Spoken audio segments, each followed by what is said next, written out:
Hey guys, it's I want to make sure everything is connecting right here. This will be the third attempt, actually.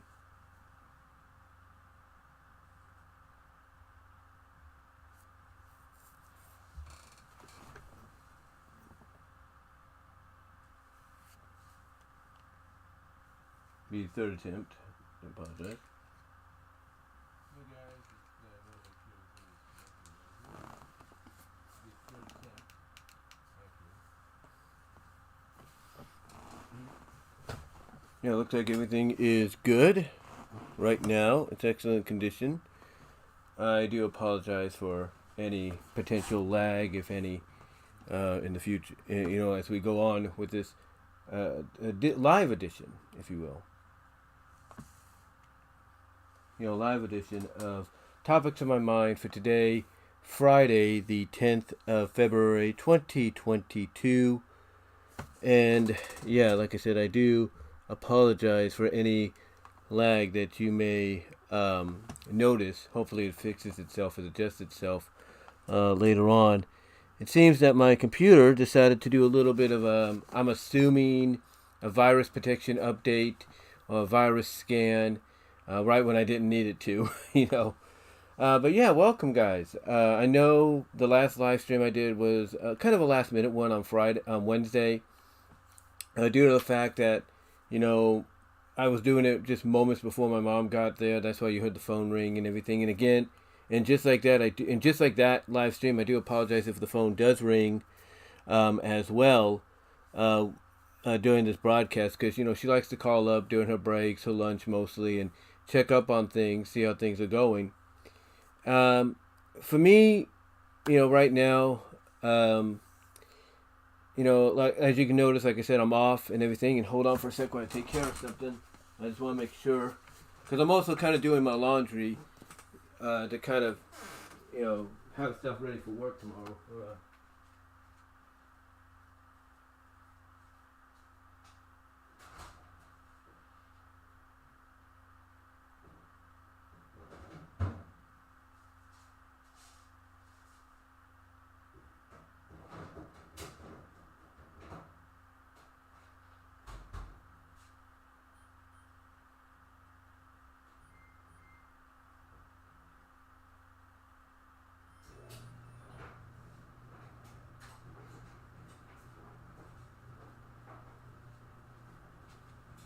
Had to put it on delicates because I have one of those T-shirts my older sister got me for Christmas. It's a WrestleMania one, and it's kind of like if you don't wash it correctly, it'll be very delicate with it. Parts of it will come off. But yeah, like I said, I'm off today and just relaxing, doing what I can, and just enjoying life right now. Especially with the fact that, uh, excuse me, especially with the fact that yesterday, my mom and I finally we knew it was coming and all that. We knew it was coming, but we finally got the invite for my oldest nephew and his fiance's wedding. Um, Now I'm not going to say when it's going to be. I will say it's summertime, but not saying when. But I can say that it will be at the Flower Farms. The Flower Farms in Lumis, California. It's basically a little around the rural area of Sacramento or something. And I looked online, and it looks. I will say this: they picked a heck of a spot for this to happen in, because it's beautiful. The environment, the pictures. When the people took these pictures, they took them on the best opportunities they could, the best days, because they look fabulous. They look absolutely fabulous, absolutely beautiful. You get to look at what the inside of the reception area is going to look like. You get to look at the inside of what the inn itself is going to look like, basically, and all that, as well as maybe the dining area, like for breakfast when you wake up in the morning and get breakfast. It looks really good. It's basically a hybrid of very old school and very modern. So basically, there are modern aesthetics in there, like big tubs and all that. If you want like to take a soak in a big round, whirlpool like tub and all that. you have that luxury. Basically, you have that luxury at your disposal. And I am just happy that this is happening in June. And what's interesting, well, yeah, I just said it's going to happen in June, but I'm not saying when it's going to happen in June. So let's put it that way. But what's interesting is the timing of when it happens, and that's all I'm going to say. Hey, that's all I'm going to say there. But yeah, just really thrilled this is finally happening. They always say that you need a little happiness in your life, a little bit of a distraction from the norm, a little bit of positivity, and this is an opportunity to get that have that chance, and just enjoy life and celebrate the future of our families all together, coming together as one. Because what happens here this summer with this wedding, that basically is the next step in the expansion of this family. Because when my nephew's fiance takes on his last name, that continues on his family's bloodline, and by extension, of course, his mom's bloodline, which is, of course, my bloodline and all parents' bloodline and everything, because, me and his mom are siblings. So it takes all that into account to where, even after you pass, this, parts of you, elements of you are going to be inherited into future generations, and it all starts with weddings, like this. So I'm really, just really, really thrilled this is occurring when it's happening. I really am. So, yeah, the flower farm basically in Luminous, California, is the setting in June of this year. But I'm not saying when it's going to happen, but it is happening. We're really looking forward to that. But yeah, besides that being some good news, another thing that's gone on, I talked about my mom probably calling in a little while, which would cause for interruption. She recently got back on her computer because she has to use what is known as the Learning Genie. This is something that her and her fellow teachers have been utilizing at school. And what's crazy is that they thought they were all going to probably get separate, separate tablets, iPad tablets, if you will. And that wasn't the case. Instead, it sounds like they only got like a few, like the company. Well, it's basically the company. It's the people that run the facility. Cape Head Start was only able to get a certain amount of tablets for a lot of the regions, a lot of the centers and all that, preschool centers, daycare centers and all that. So they were only able to get this like a certain amount. And where my mom's at in Livermore with her school, they were only able to get like one or two. So so they basically they gotta like, I guess, share a little bit or go on the computers and work it. But from what she's telling me, it sounds like it's only one or two. Now I don't know if she just said that because she was tired and she wasn't thinking straight, and everything, but it does sound like, there were less iPads than they thought, they were going to be able to utilize. But with that said, she did go on to the laptop yesterday, and by going on it, she basically was able to finish, some of the kids that she has assigned to her through the Learning Genie, she has, basically she has assigned for this year.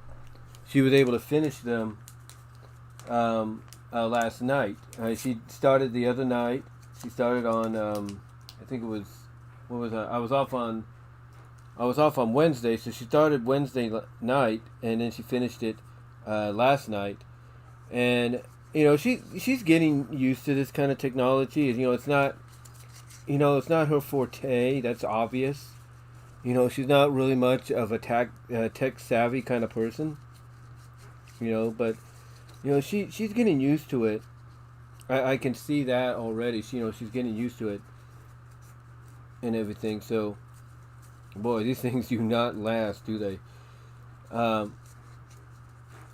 these wipes anyway, especially when you're trying to rub them on your glasses.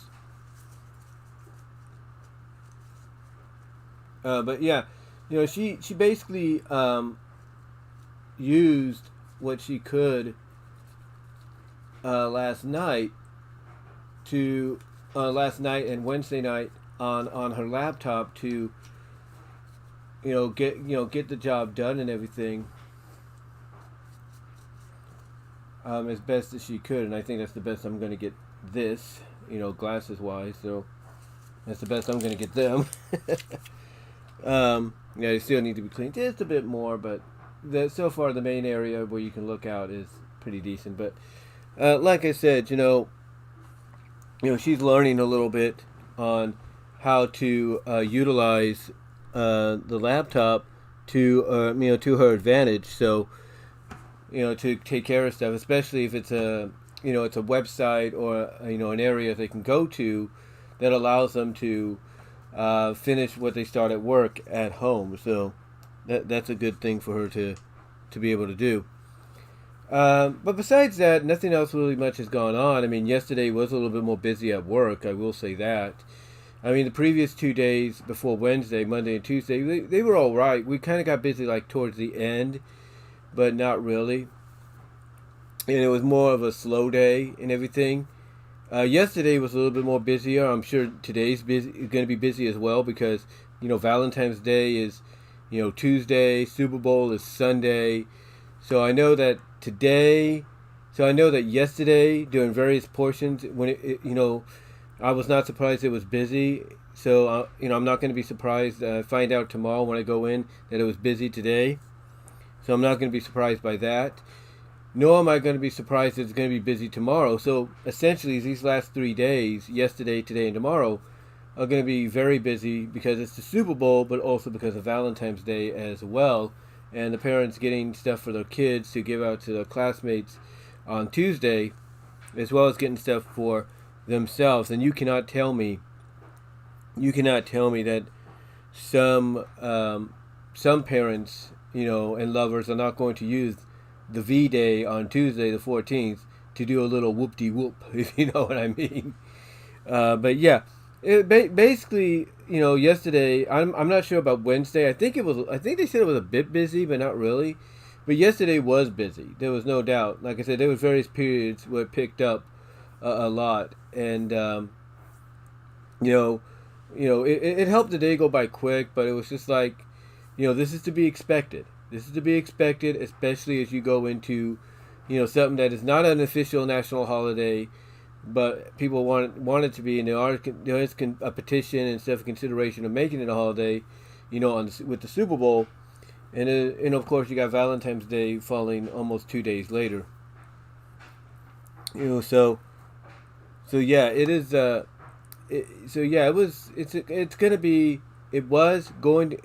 Is right now, I guarantee it, and going to be very busy over these next couple of days. I'll tell you this. I made the smart decision. I made the smart move, if you will, by basically requesting for the 13th off. Now, I didn't have time to request the 20th off because that's President's Day, and I don't think any buses run that day. So I'm going to have to do double the lift, if you know what I mean. Double the lift or call in or do something. But I'm going to have to do double the lift that day, which I don't mind doing if I can afford it.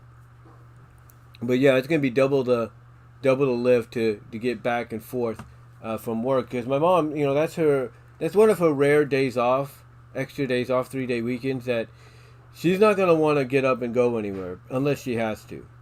But yeah, I'm going to definitely have to look into Lyft or Uber for that day and, just get myself prepared to get up and everything. I told her basically the advantage of that day is I don't have to go into work until at least 1, I believe, 1 to 5:45.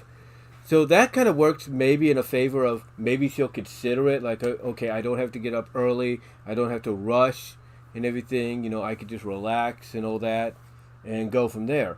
And it also kind of puts into the advantage of it's more likely I'll get a Lyft ride or an Uber ride at that time to try to get to work.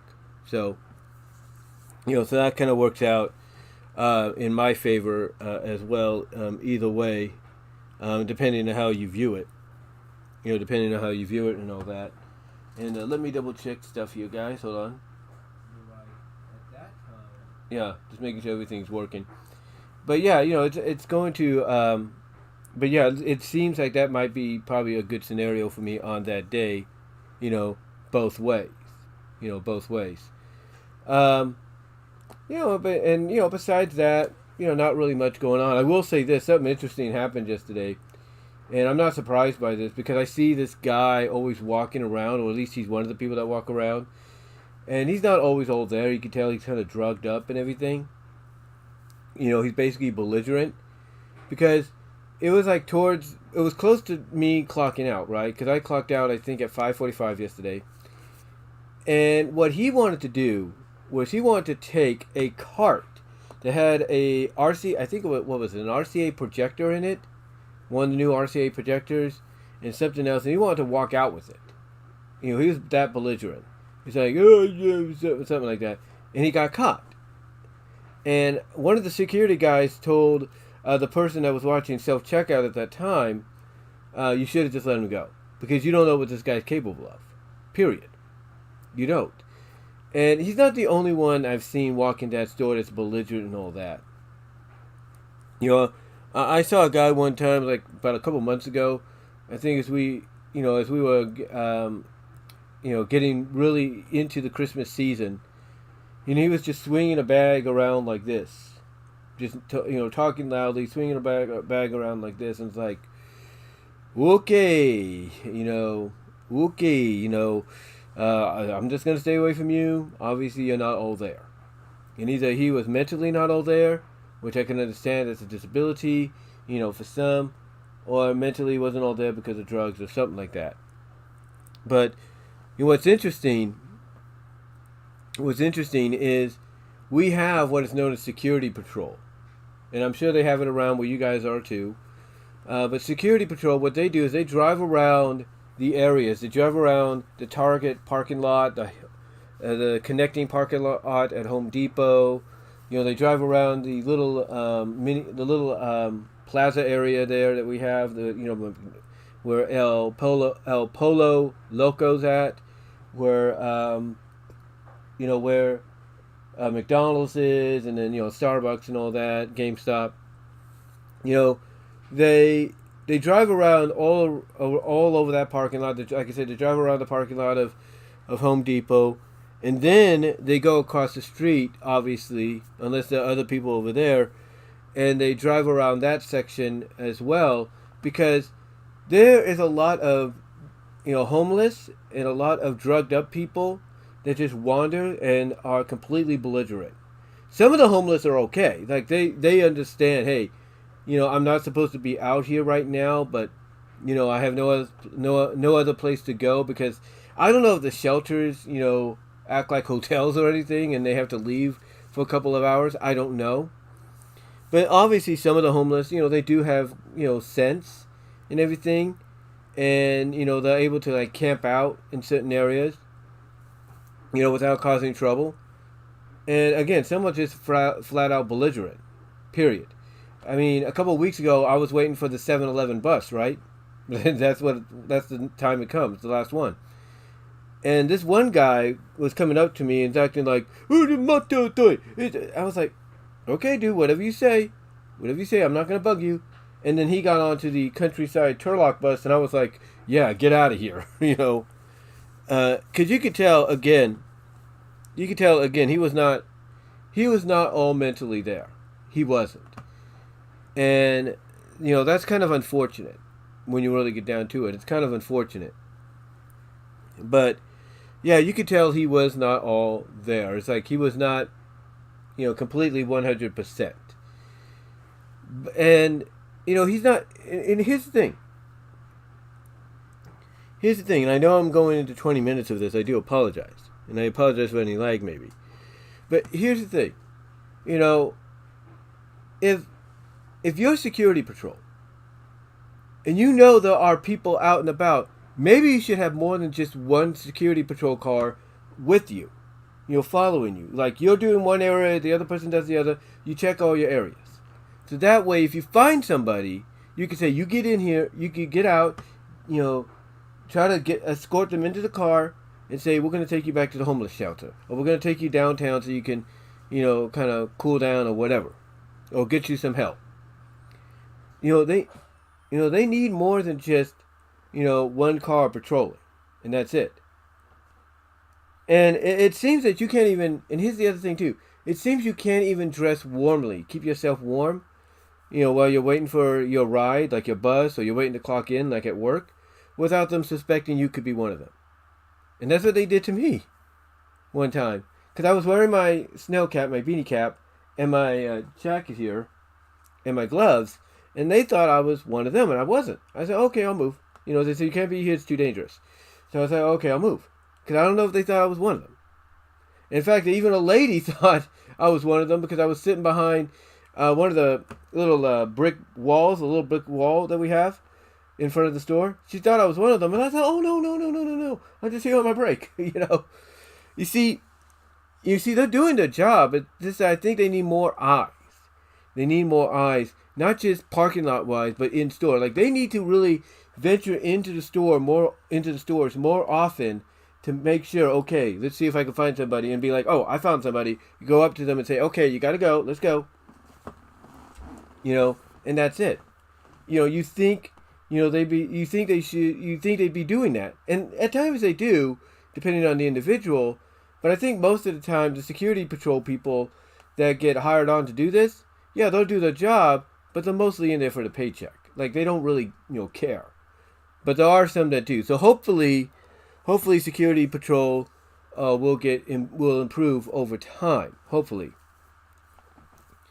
But yeah, it's just one of those situations to where, they might be like, sensible, but they're a little belligerent. Like last night, there was a truck that was just driving around acting suspicious like, and I was like, and it even looked like it was trying to follow me. And I was like, okay, I'm just going to keep walking to the bus stop, and fortunately, thank God, it drove the other way. But yeah, it basically, long story short, it basically felt like to me someone that was sensible enough to drive, but a little belligerent in the head, if you know what I mean, if you kind of see what I'm saying. But yeah, it was one of those. It was a strange moment last night. I'll say that. Very strange moment. But with that said, overall, besides all that, it was a pretty good, couple of days of work that I've had. I will say this: if there's one thing that does irritate me and other, employees at retail shops, stores, if there's one thing that really irritates us, and I'm sure even the customers that are in that same line, is when a customer decides to start looking for price matching if, the store app that they have on the phone offers that, option. Because you would think, okay, I got all my stuff, I'm going to go over to this section of the store where, I have a little space, a little bit of peace. You think they would start doing it there, in a section that's not, not so crowded, if you will, or so, I guess you could say, annoying to some. But that's basically one thing that, really kind of is a pet peeve of a lot of retail cashiers and even managers and people that are on the cashiering or on the cash registers, to help out, is when people do that. And what they should do basically is wait. They need to wait until they're done shopping, go to a section before they get ready to cash out, and then there basically start figuring out, okay, what's the low price. They should wait until they're done completely shopping, go to a section of the store they know they got some space, and start doing it there, instead of waiting to go up to the register and start doing it there while other people are in line. That's a pet peeve of cashiers like myself and customers, because it's like you're holding up the line. Why are you doing this? You know, why are you doing this now? You could have waited after you were done shopping and getting the items you needed, go to a section of the store, do it there, and then come to the register. You know, so yeah, it was. It's one of those scenarios to where it's like you could have just done this before you got up here and then let us know. And there are some that do, but most of the time it's like, okay, whatever. And then of course there are the customers that, from a culture standpoint, I say with all due respect, culture standpoint, you know, are so used to doing things a certain way because of other stores they've been in, they don't understand, oh, we have price checkers around here. We have automatic computerized price checkers at certain parts of the store. You can check the price there. Or, oh, if you're looking for a price match, just go on your phone and see whether or not it's cheaper or the same price in store. You know, and that way you don't have to, you know, hold up the line, you know, for other potential customers, you know, who are trying to, you know, finish their shopping, because that's what they're doing. You know, that's essentially what they're doing. And then, of course, you got the people that will come out and say, oh, will come out and say, oh, no, that was this price. This was on clearance. This was on clearance. And you'll have to be like, okay, whatever. Take your word for it. Take their word for it. Customer's always right, right? Take their word for it, da-da-da. You know, there you go. But then, I've mentioned this before, there are people that will buy stuff that you know is not on that, it's not the price they're telling you or they're showing you. But again, customer's right. And customer's always right. And here's the thing. Here's what I and any other cashier or retailer, employee, associate ask of our customers, no matter where you work. And that is, if you can't afford it, don't buy it. That's all we're asking. If you can't afford it, just say, I thought about this and I realized I don't have the money. Please put it back. That's all you have to do. Don't come up with a lie or an excuse saying it's this, because it's not. Also, another thing that I think gets on a lot of people's nerves, especially the employees, is customers don't understand that when there's a promo for like 50% off on something, that usually means it's 50% off if it's part of a promo that's, let's say, you know, in addition to something else. Like, for example, let me see if I can find something here. Let me see if I can find something here as a good example.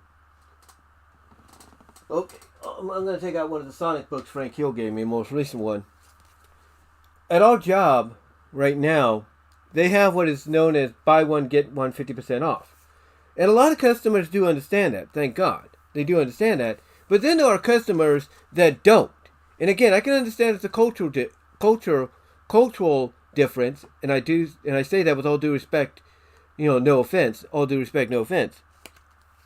I can understand it's a misunderstanding culture-wise, because some of them will look at this and be like, no, that's also 50%, you know, this 50% off, right?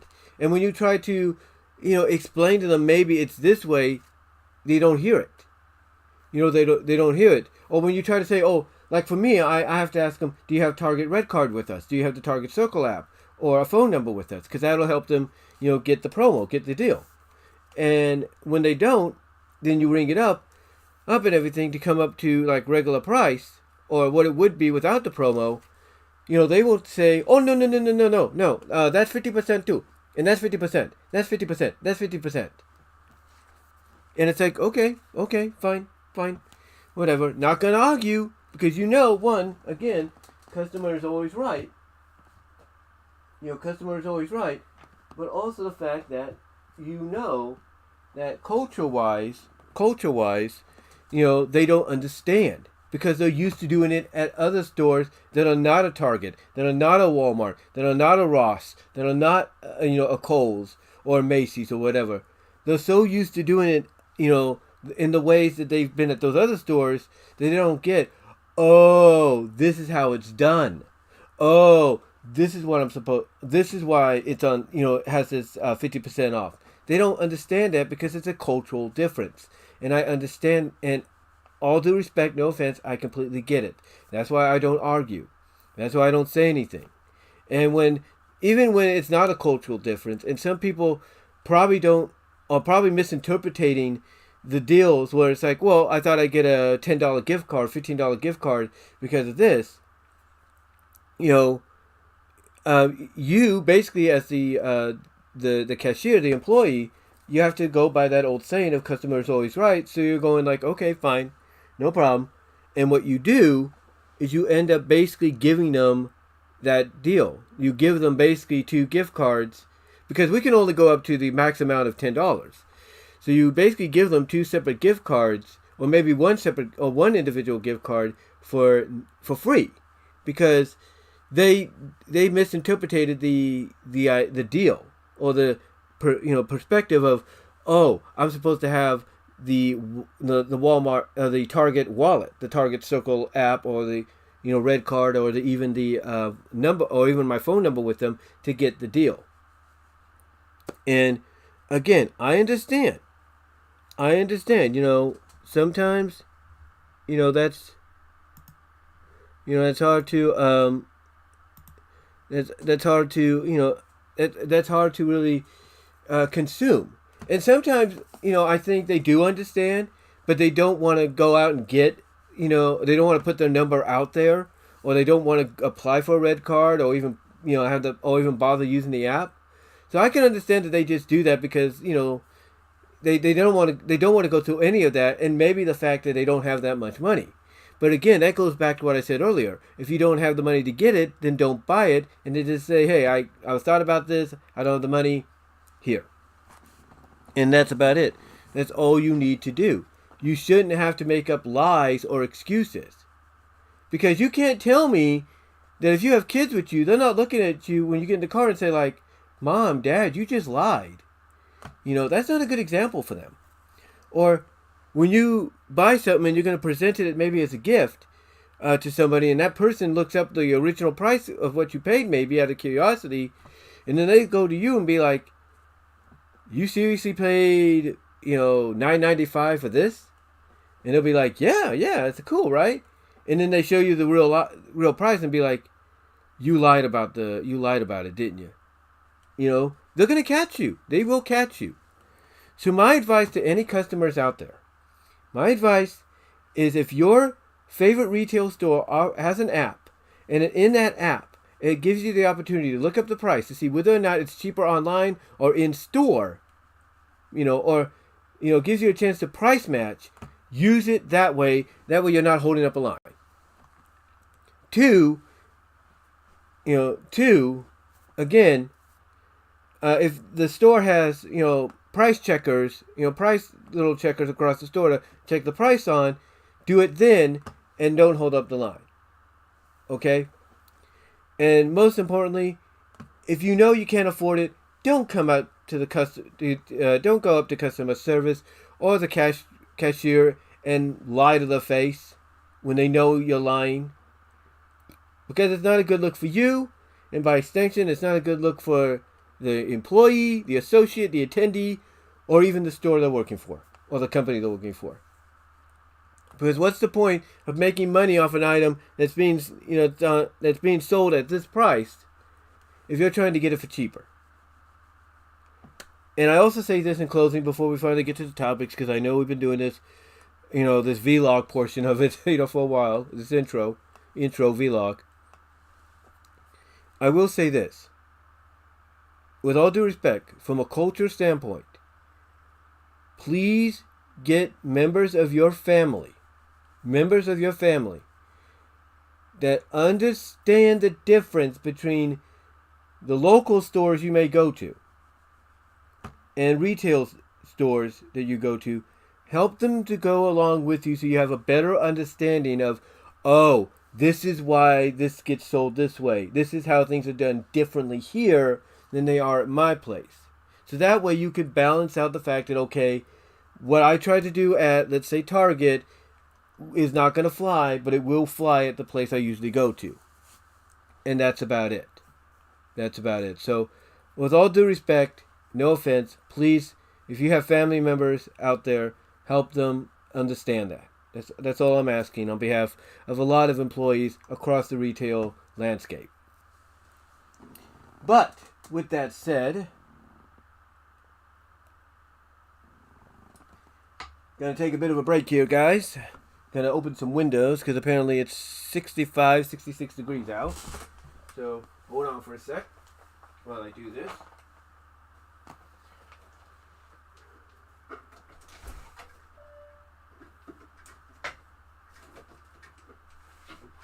Get some fresh air in here.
Okay, back here.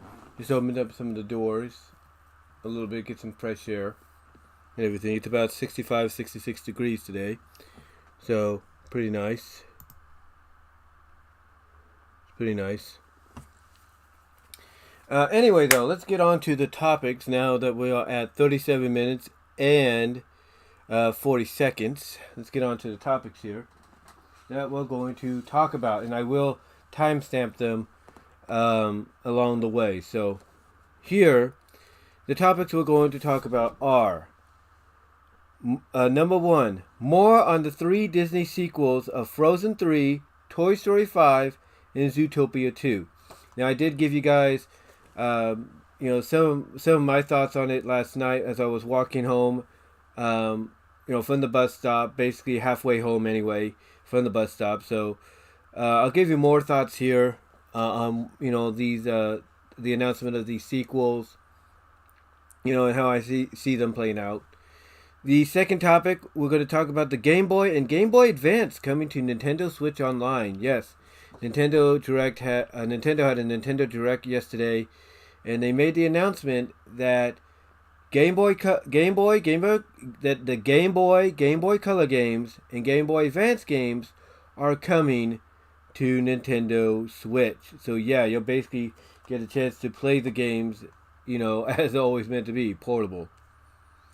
Number 3, we'll talk about HBO Max and Discovery Plus to remain separate streaming services. We'll get into that, exactly how that's going to work. Number 4, we will talk about Winnie-the-Pooh, Blood and Honey director, the person behind it, plans to create low-budget, quote-unquote, twisted childhood horror universe with Bambi, Peter Pan, and more. So basically anything that's in public domain that you might associate a lot with Disney and stuff is going to get this treatment. Number 5, we will talk about movies being released in 2 to 3 parts to tell the whole story in the is the new norm. Well, basically movies being released in 2 to 3 parts to tell the whole story is the new norm. We'll talk about that. Number 6, we'll talk about All Elite Wrestling AEW having issues with AAA, thanks in part because of WWE. And number 7, we'll talk about the belief is that Vince McMahon's presence is a hindrance and not a help in the WWE sale negotiations. And number 8, we'll talk about the Velma Season 1 finally coming to an end. Basically we'll talk about Velma Season 1 ending, but will Season 2, despite being greenlit, actually happen? So we'll talk about those right there and then. So that's something to look forward to, guys. So, so I'm just happy that we're going to get that. We're going to get that. So with that said, I do have some images I'll be able to use. And again, I do apologize for any lag that may occur. I do apologize for any lag that may occur here. But I'm going to pop up the first image here that's going to help us talk about our first topic. If it comes up. Come on. Come on. There we go.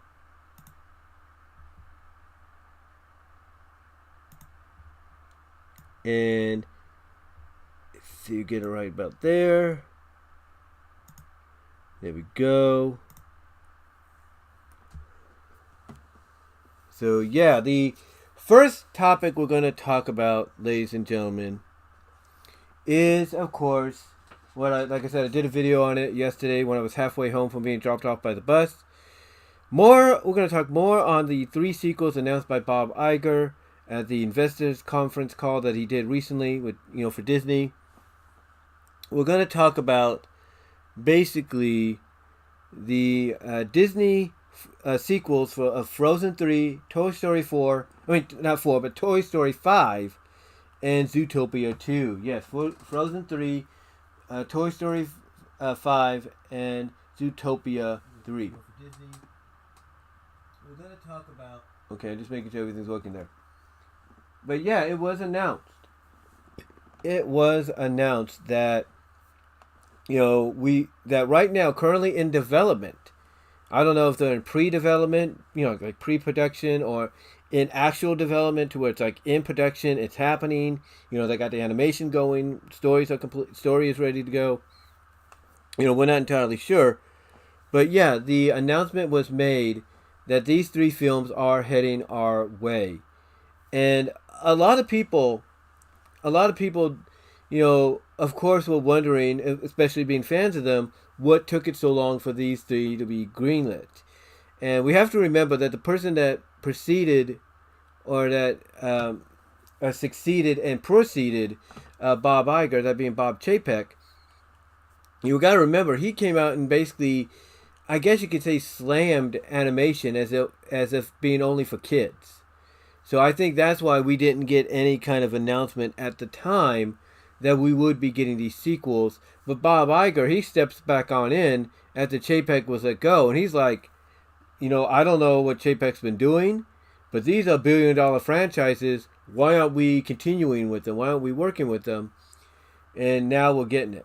Now we're getting those answers of those questions finally answered with the announcement of these films happening. Now, I know some people, and I was watching John Campea, he was talking about this as well, and it was actually a topic it was actually 3 topics, separated because of one question that somebody submitted, to him. And basically, he talked about how a lot of people would complain and cry and whine about the fact of, oh, you're going to ruin Toy Story. Toy Story 2 was good as it was. 3 was good as it was. Don't stop piling on more. Why do you keep doing this? And one thing that was pointed out by 3C Films, because he was talking about it too, and I don't think Campea talked about it much or even alluded to it, but 3C Films talked about that this is usually, break in case of emergency situation when it comes to Toy Story. Because Lightyear last year was supposed to be like that evolution, where it told like an original origin story of how Buzz actually came, as a toy, came to be, like what he was inspired by. And obviously it didn't succeed. And, now Disney, I guess, is saying, okay, Pixar, boom, we need you to do this. So, yeah, apparently they had to, I guess, from 3C Films' perspective, had to, break the emergency glass to say, okay, we need another Toy Story. Now that's just his opinion. That may not be true. That's just his opinion. But I will say this. like I said, I will say this. As I mentioned last night, this does open the door for potential ideas to flourish. Potential story ideas to really take off in ways that they couldn't do before, because they were limited. Because of like where the toys would be located at and with who. And there are many, many possible, scenarios. Many possible scenarios here for the toys, to be explored with. I mean, one scenario that 3C Films brought up is we could be potentially, if not probably, will be, years in the future, and Bonnie might be at that age to where she's more about, the do on her phone than she is, with the toys. She'll be more with this and everything. And you know what? Wouldn't put it past them if this becomes a character. I wouldn't put it past them. Because no one thought, and I'll show you this right now. I don't know if I can get it. Hold on.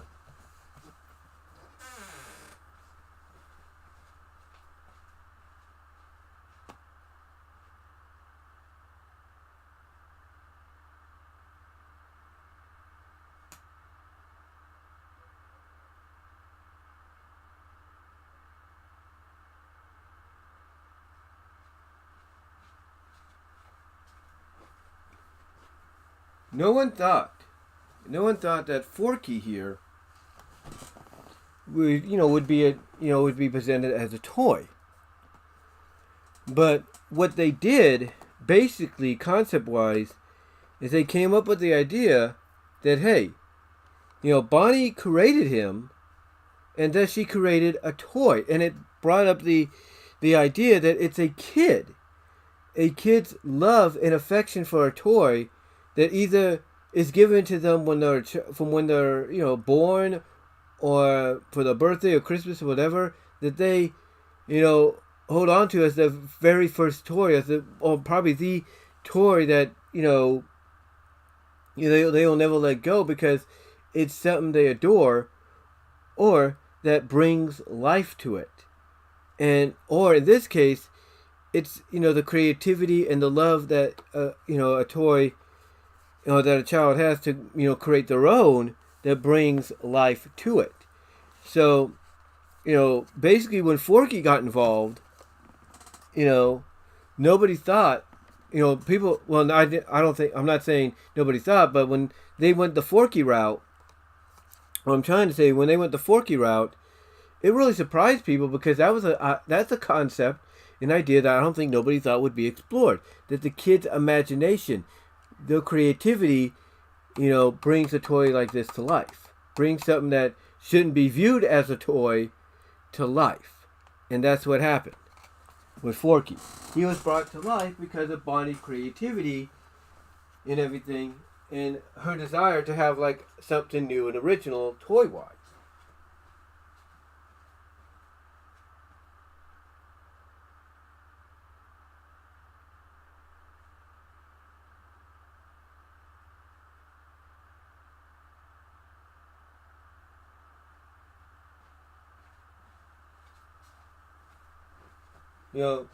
So that's basically the concept they came up with, was, it's a child's love for the toy, their imagination that they use with that toy that helps bring it to life. It's their love, creativity, and imagination that helps bring that toy to life.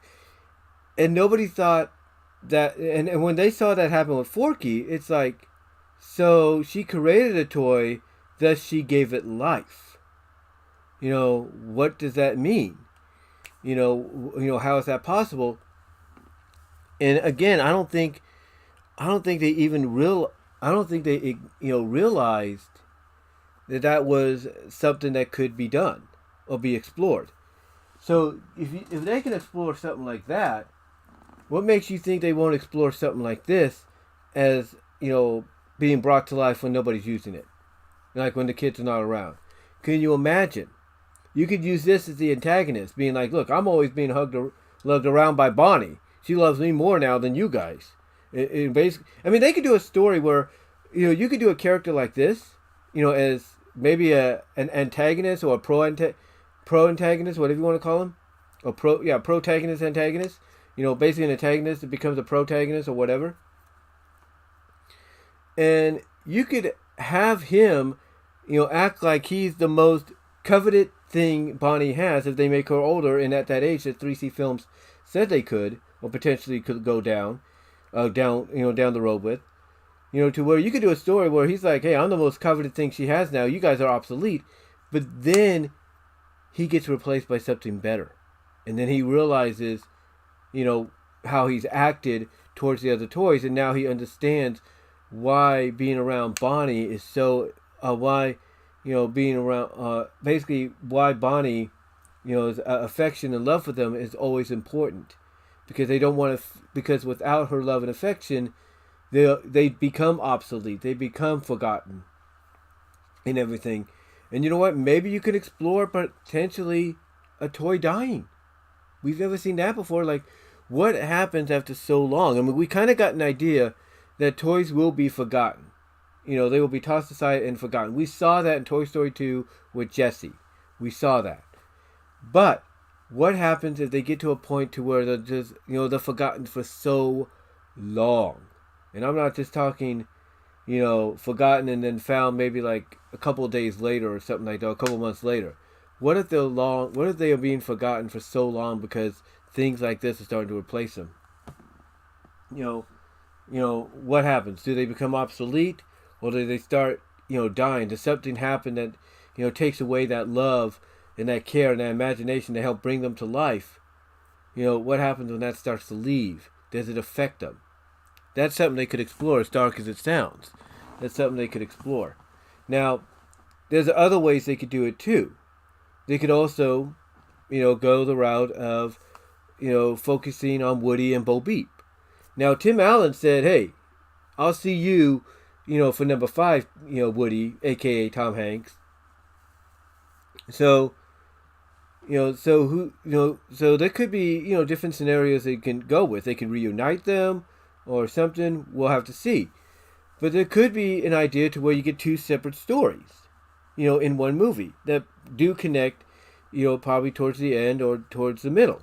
They have an interconnection between each other that brings them back together. So you could have 2 separate plots that come together as one plot. And one of those plots, could involve Woody and Bo Peep, in their new roles as rescuers. Not people, but toys that rescue other toys from being abandoned and help finding them new homes and stuff. Well, on the other side, you could have Buzz and Jessie taking up the leadership roles that, Woody and by extension Bo Peep left behind, and saying, hey, we're not going to let some new fangled phone or whatever make us obsolete.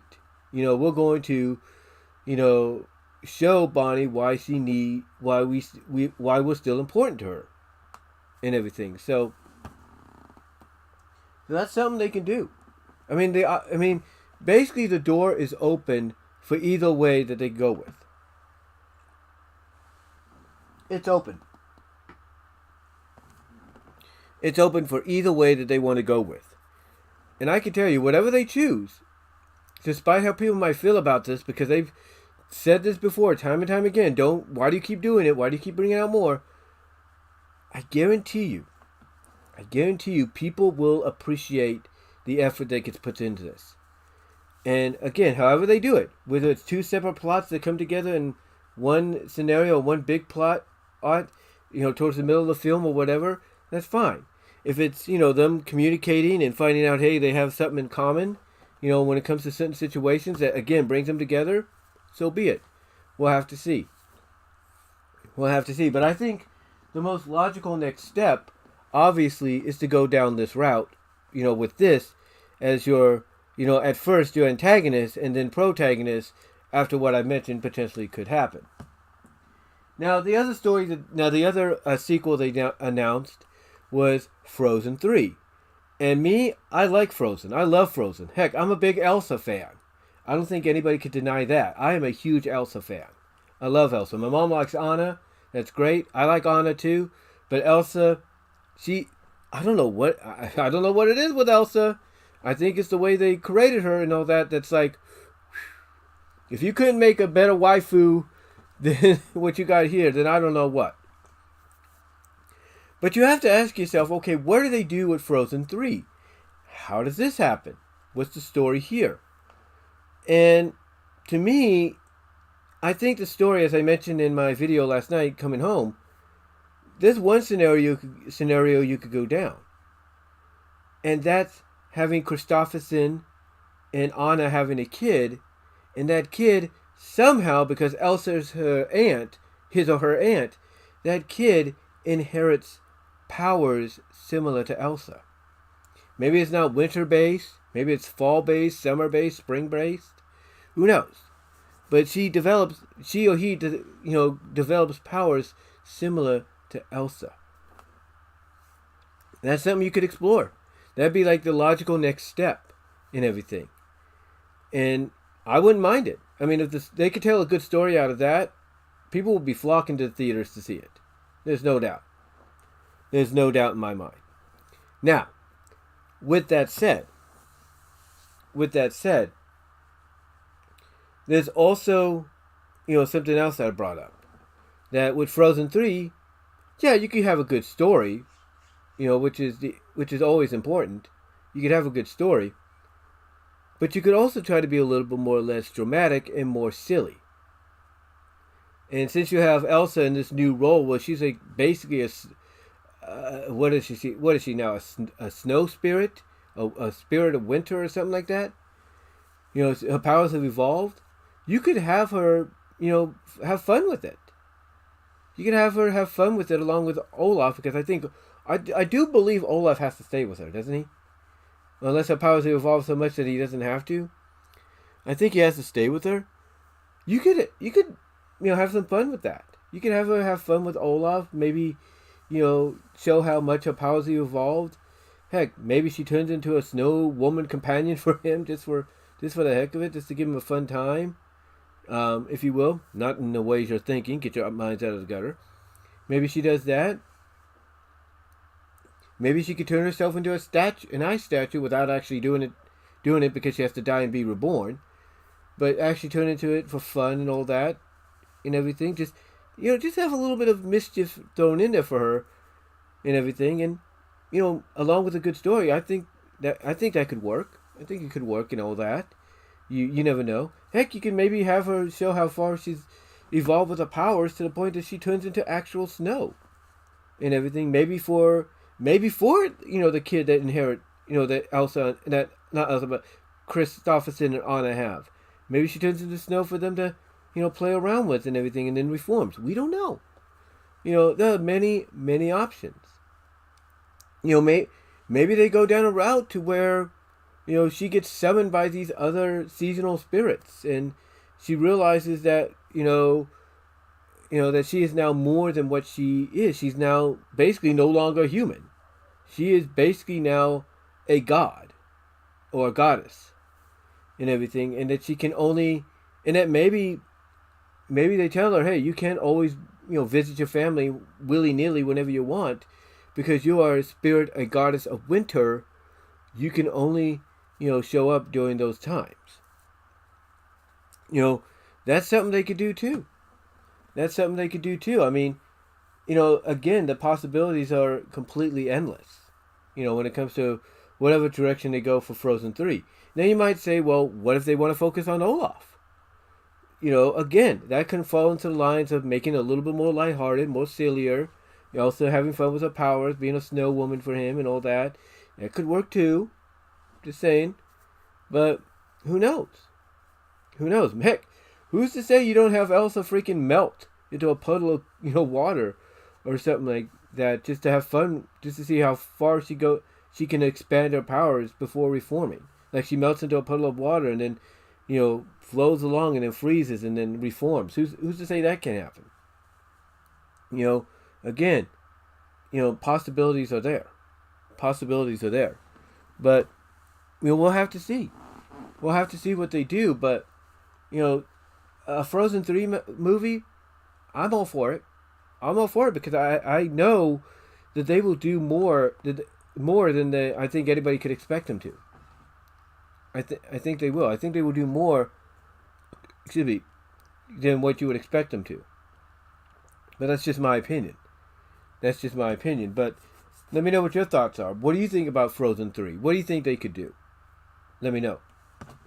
The other one that they announced, of course, was Zootopia 2. And Zootopia 2, of course, I'm trying to pull this out here without making a mess. Probably going to make a mess anyway. Zootopia 2, of course, featuring everybody's favorite Officer Bunny, Judy Hopps, and the now former if you will, turned cop, Nick Wilde, her partner.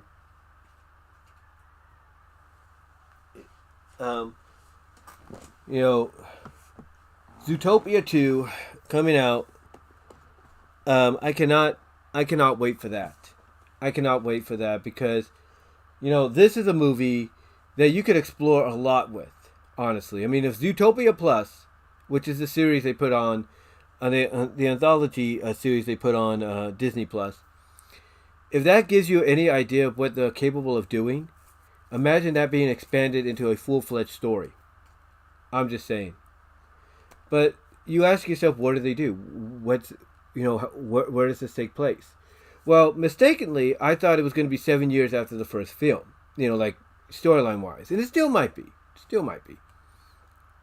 But it's actually going to be 7 years this year since the first movie released, and now we're getting the announcement of a sequel. And, to me, I think the reason we didn't get much of an announcement outside of Zootopia Plus was because of the fact that they didn't want to hurry it up. And again, going back to what I mentioned earlier, Bob Chapek basically said, look, these cartoons are for kids, not adults. And it's like, dude, who are you talking to? Right? Anyway, basically, I think the reason we got Zootopia Plus was to kind of test the waters.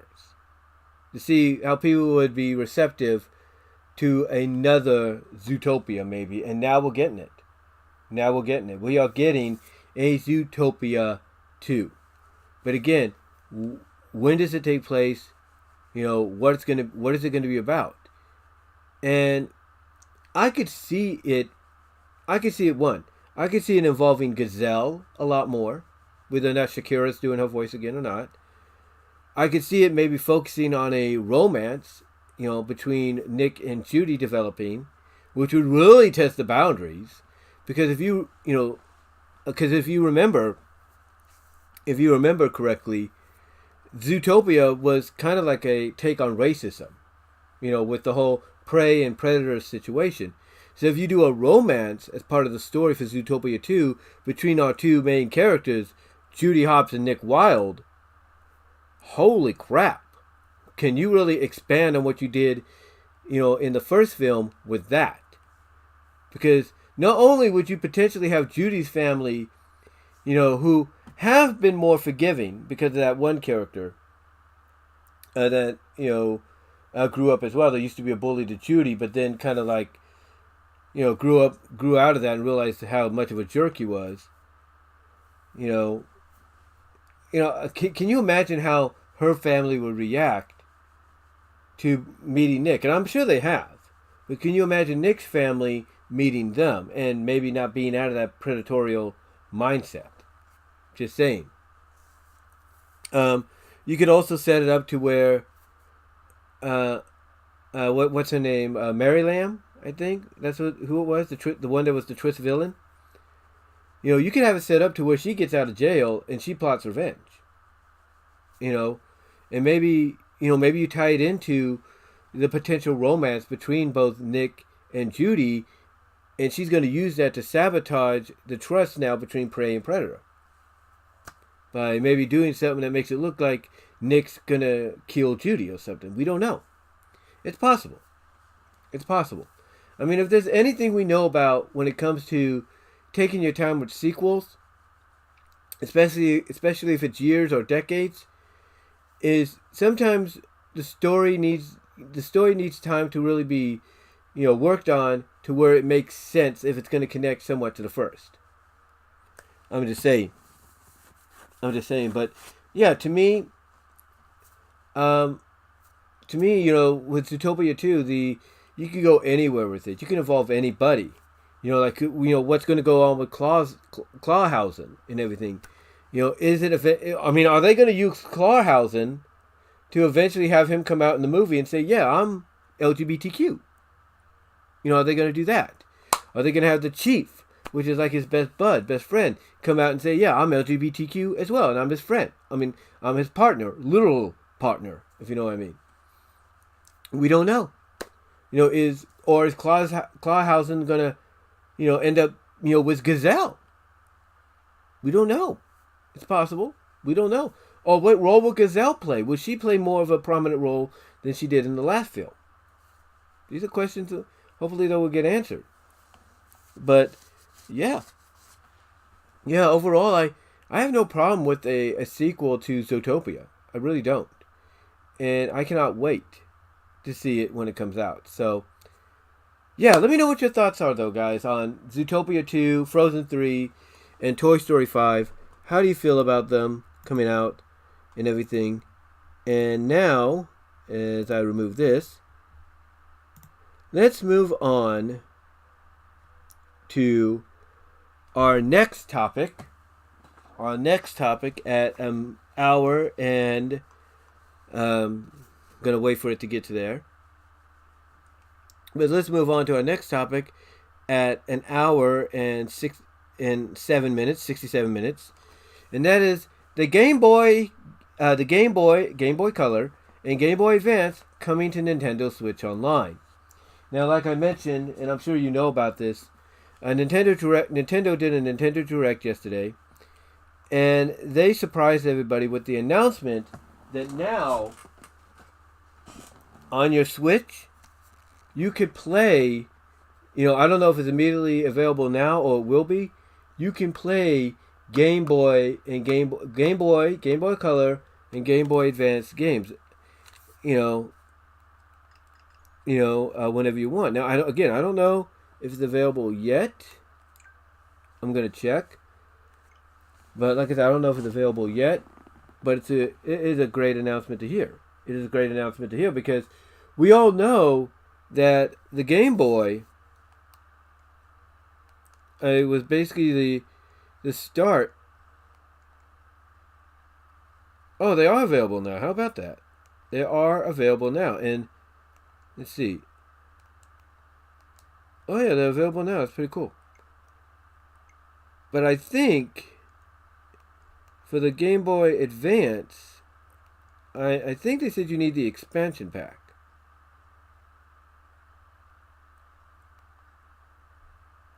Let me check.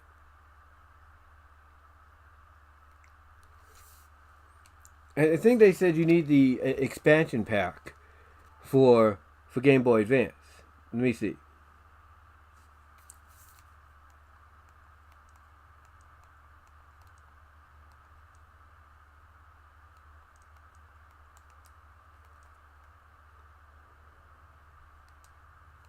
I don't think you do.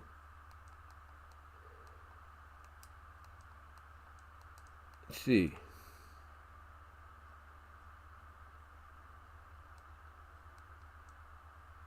Now, I don't know if you do or not, but, it is great to know. It's great to see that we're going to get this now, to be able to play it portably, at home and on the go.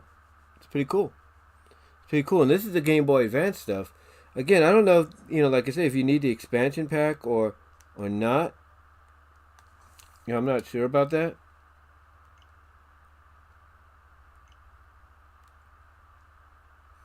Let's see, what am I going to go back to? Okay, here we go. I'm not sure. I have to double check. But I do have basically the 2DS and the DS, which were basically, they made it to exist. Well, that's not what I want. Let's see. Made it to exist thanks to, of course, the Game Boy. The Game Boy is the one that set the tone. Now, you might say the Game & Watch did, and that's true, but the Game Boy is the one that set the tone. And I remember the Game Boy very well because my oldest sister got the Game Boy for her birthday. I remember that. I remember that very well. Um, but yeah, this is great. And the list of titles, I think they show you the list of titles they give you here. I think they give you the list of titles. They give you a list of titles here. Hold on for a sec.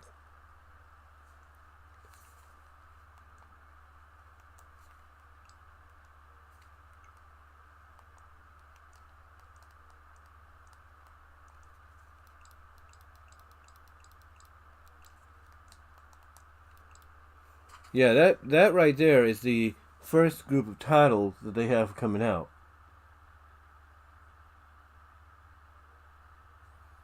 I think.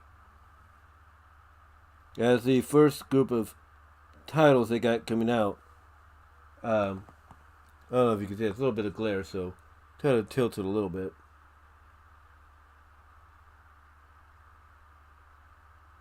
Kind of putting it out of the glare.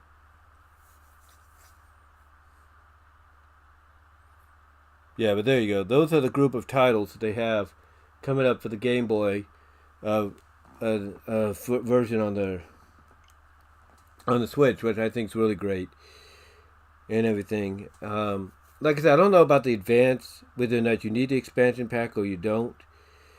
According to Andre Meadows, when he talked about it, it says you needed the expansion pack if you were going to get both. So,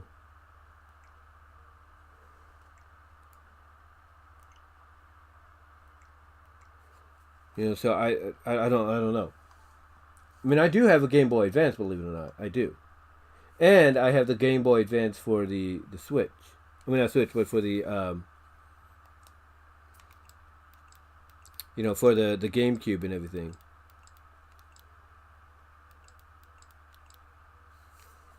But yeah, that is the Game Boy Advance coming, so that's pretty cool.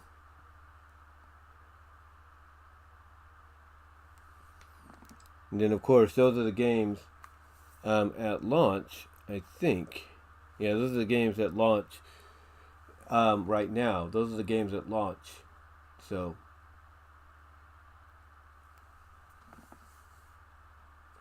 yeah, it's pretty cool. And what's interesting about it, according to Andre Meadows, is we all remember the e-card readers, right? Unfortunately, I never had an e-card reader. But basically, it allowed you to swipe cards when you were playing certain games and unlock things. Like in case of, let's say, the Super Mario Bros. 3 release on Advance, you could play different levels, newer levels that they put in there, which is really nice. So, yeah, they only have like a couple of titles out right now, as you noticed, and I'm pretty sure you've heard of currently, but there are more planned for future release. They do have others down the pipeline. And it does sound like they're only going to be focusing mainly on pure Nintendo titles or licensed titles and all that. They might throw in a few third-party games here and there after they've worked out a few kinks.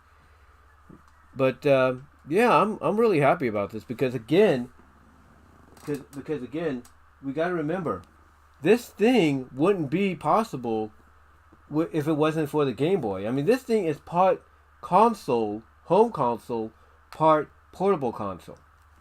And again, if it wasn't for the Game Boy, we wouldn't be talking about it. As a matter of fact, I don't know if I have it with me or not. I don't think I do.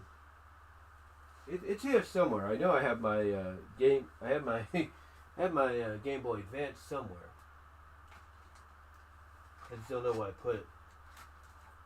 It's here somewhere, though. It is here somewhere. And there go my box. I gotta fix that. Hold on. There go my books. On my music stand. Gotta fix that. Here we go. Anyway, though, yeah, like I said, I do have a Game Boy Advance. It's somewhere. I think I have it put away somewhere. I just gotta find it. But yeah, the thing is, but yeah, like I said, it's great to know that they're doing this because I think they realize that if they really want to show that the Switch is an all-in-one system, then why not take it to that next level? I mean, you're already incorporating some, N64 games, if you will.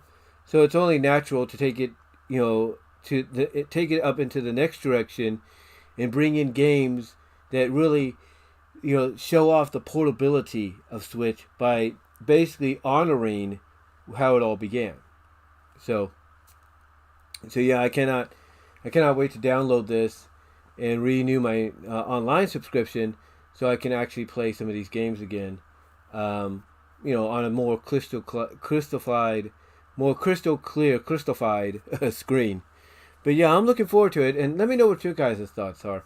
What are your thoughts on Nintendo Switch bringing in Game Boy and Game Boy Advance? And do you think DS and do you think DS and 3DS are just around the corner as well? Because again, if they want to really emphasize that this is an all-in-one system, then the next obvious steps, portable-wise, would be DS and 3DS, and then of course, I would assume GameCube, GameCube and Wii. Those are the next ones, but it's going to take time for those. But I guarantee you, over time, we're going to probably get there. But let me know what your guys' thoughts are. Let me know what your thoughts are on, the Switch. Bringing all this, to it and all that. Let me know what your thoughts are. Love to hear your opinions on each and every one of those as we speak, because again, it'll be worth, in my opinion, just having the ability to bring that on the go and actually play games on the go like we used to, the classic ones, in a very nostalgic kind of way. Now, with that said, as we approach 77 and a half minutes here, which is an hour and 17, let's talk about our next topic, number 3, HBO Max and Discovery Plus to remain separate streaming services. Now, what that means, basically, according to the various reports, HBO Max, Warner Brothers Discovery, we'll start off that. Warner Brothers Discovery originally was planning on merging both HBO Max and Discovery into one streaming service.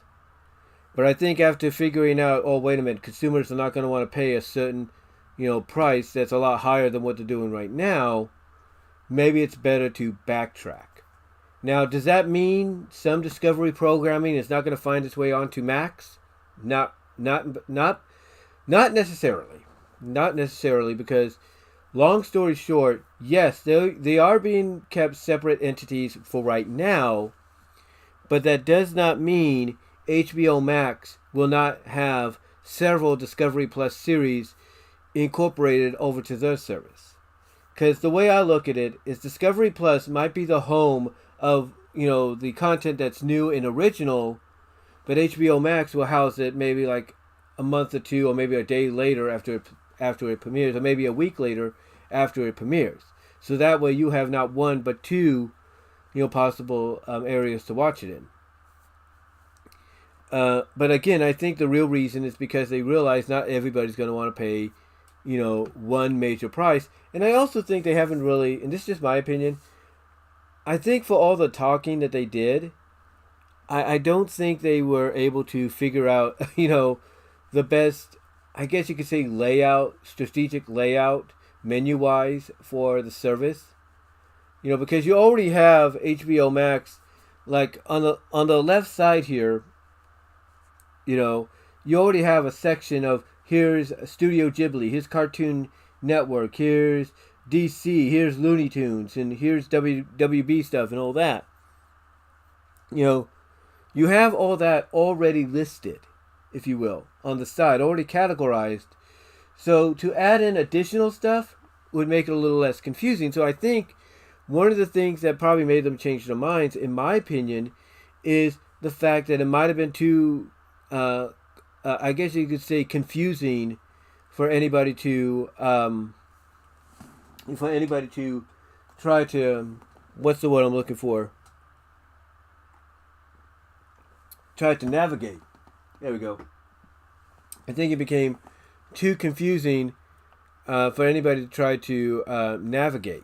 So, yeah, in my opinion, if I'm Warner Brothers Discovery, yeah, maybe I stick to keeping it the way it is now, as you're planning to do.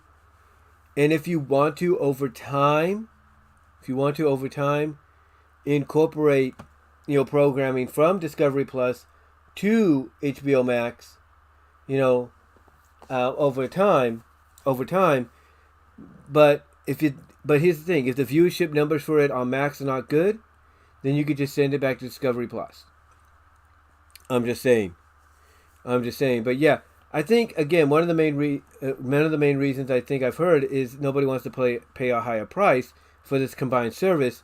But I also think that it's a little bit too cumbersome for them to try to strategically come up with a menu layout that'll be easier to access.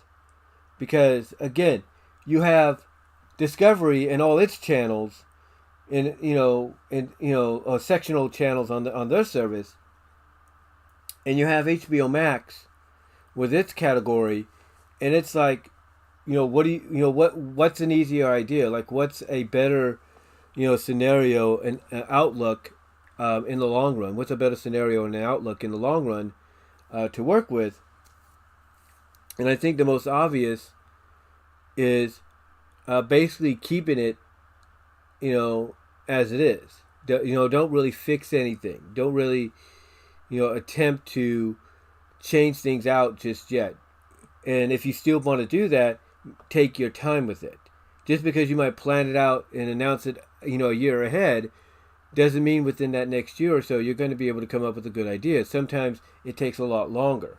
And if you need to bring in people to help you categorize, how you're going to, sort things out in an organized way for a menu layout that will be easy to navigate, not just for you, but for the consumers. If you need to take your time in doing that and bringing other people in to do it, then do it. Then do that. That's a lot easier. It's a lot easier direction to go in over time, in my opinion. Because if you go and just straight out make it happen, it's going to, even though it might work, it's going to throw people off because they're so used to things being a certain way. That's just my opinion. But yeah, right now they're being kept separate because I think of cost measuring. The price might be too much. Might cause them to lose subscribers on both fronts. So I think over time, certain shows from Discovery Plus will drift over. But I think after they premiere on Discovery Plus or some of those sister-related channels, and then afterwards, I think they might slowly integrate Plus into HBO Max, but do it as they come up with a more strategic, more organized, more easy to, search menu layout than probably what they had on the table. And maybe come up with a price plan that everybody on both ends of the spectrum, subscriber-wise, can agree on and say, yeah, that I can work with that. That works for me. So hopefully maybe this is just a temporary. So hopefully maybe for them, not for us, but hopefully for them it's a temporary deal, and maybe for us, hopefully for us it's a permanent deal. We'll have to see. But let me know what your thoughts are. How do you feel about Discovery Plus and HBO Max being kept separate as we speak, as services? What are your thoughts about it? And do you think inevitably they will merge, but that part of the reason they're not doing so right now is because of the price hike that might scare off, if not indeed will scare off subscribers? And do you think maybe, from what I've speculated, is potentially the fact that they haven't really come up with a more simplified, organized, I guess you could say menu and search layout, when it comes to, both services being as one overall? Let me know what your thoughts are. I'd love to hear what you guys have to say on this entire scenario, because it'll be interesting to get your opinion on it as we speak. And guys, remember to hit the subscribe button and the like button to get this up, as well as to know when more videos are coming your way. Also support me at Venmo at Brian-Warmer-2, Cash App at BWRoses98. But also check out my Teespring store as well for merchandise you can't get anywhere else. Those are all in the description box, guys, to click on or to look into. Also support me at Divanart.com, so that's BVW1979.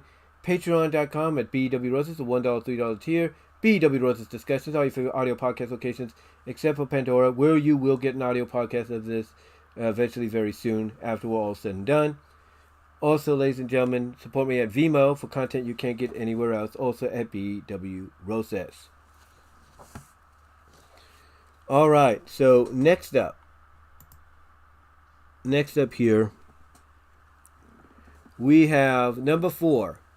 Winnie-the-Pooh, Blood and Honey director, plans to create low-budget, twisted, quote-unquote, twisted, childhood horror universe with Bambi, Peter Pan, and more. That's right. It looks like the ink came off just a little bit here. But, yeah.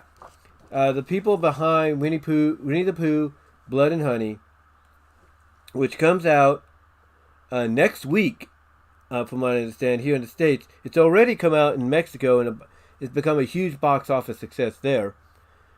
Winnie-the-Pooh, Blood and Honey is coming out next week. And originally, as we all know, it was supposed to be just like a limited theatrical run and then put on the streaming, whatever. But it got so much publicity for the fact that it's Winnie the freaking Pooh, Piglet, and Winnie the freaking Pooh and Piglet going after Christopher Robin and his friends. Trying to kill them. And it got so much publicity that it was pretty much agreed upon, yeah, let's make this theatrical. And already in parts of the world like Mexico, and that's my mom, hold on for a sec. I told you that was going to happen.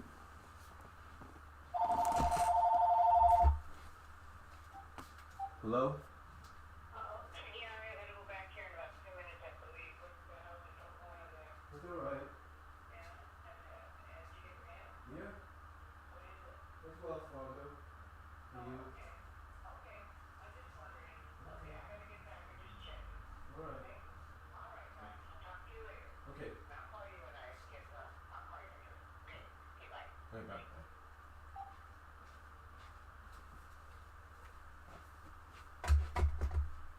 Told you that was going to happen. Do I call him or do I call him? That's why I was kind of like, you might have noticed, like I was looking over here, looking at the time a little bit. Yeah, I told you that was going to happen. And it did. It did. But anyway, like I said, originally, Winnie-the-Pooh, Blood and Honey was supposed to, just be low budget, limited release in theaters and all that. And then maybe direct to VOD. But it got so much publicity, it was like, pretty much decided to put it out on, out in the theaters. And already, as I mentioned, Mexico-wise, in Mexico, it has become a huge box office hit. And I think the reason it's getting so much publicity, even though it's a low-budget horror film, is due to the fact that it's like I was saying, it's Winnie the freaking Pooh, Winnie the freaking Pooh, and Piglet going after Christopher Robin and his friends. And the reason this is happening is because last year, that's right, you heard me, last year, Winnie-the-Pooh, the early works of Winnie-the-Pooh, went into public domain. What that meant is that anybody, and I mean anybody, could get their hands on Winnie-the-Pooh and basically do what they wanted with it, at least as far as the early works are concerned. And that's what they're doing. That's what this director of the Blood and Honey is doing. And now, since he's notices the publicity it's getting, he's not going to stop. Because now he's focusing on Bambi. And Bambi, I think, is going to be like a machine. Like, I don't know what it's going to be. Like a reanimated deer corpse that's a machine now going after people. He's going to do it with Peter Pan. How that works, I do not know. I mean, I do know the original Peter Pan is a little darker than what we've seen. So you got to wonder, like, how twisted can he go with this? And then he's also thinking of doing other stories. Now here's the thing. Here's what's interesting too. Disney's been I don't know if you guys know about this. Disney's been releasing these twisted tales based on their adaptations of these fairy tales. Like Cinderella, they've been doing one of Beauty and the Beast. I think Snow White's got one. They're doing some of these. They're more like a twisted take of what ifs, if you will. What ifs. Or, what happens if the roles were reversed or something like that. Or this occurred or that occurred.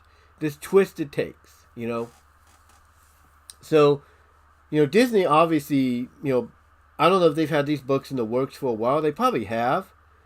But I'm pretty sure, even though they were reluctant about it at first, probably saw what was going on here and said, hey, let's make our own twisted versions of these stories, but make them more lighthearted twisted, if you will.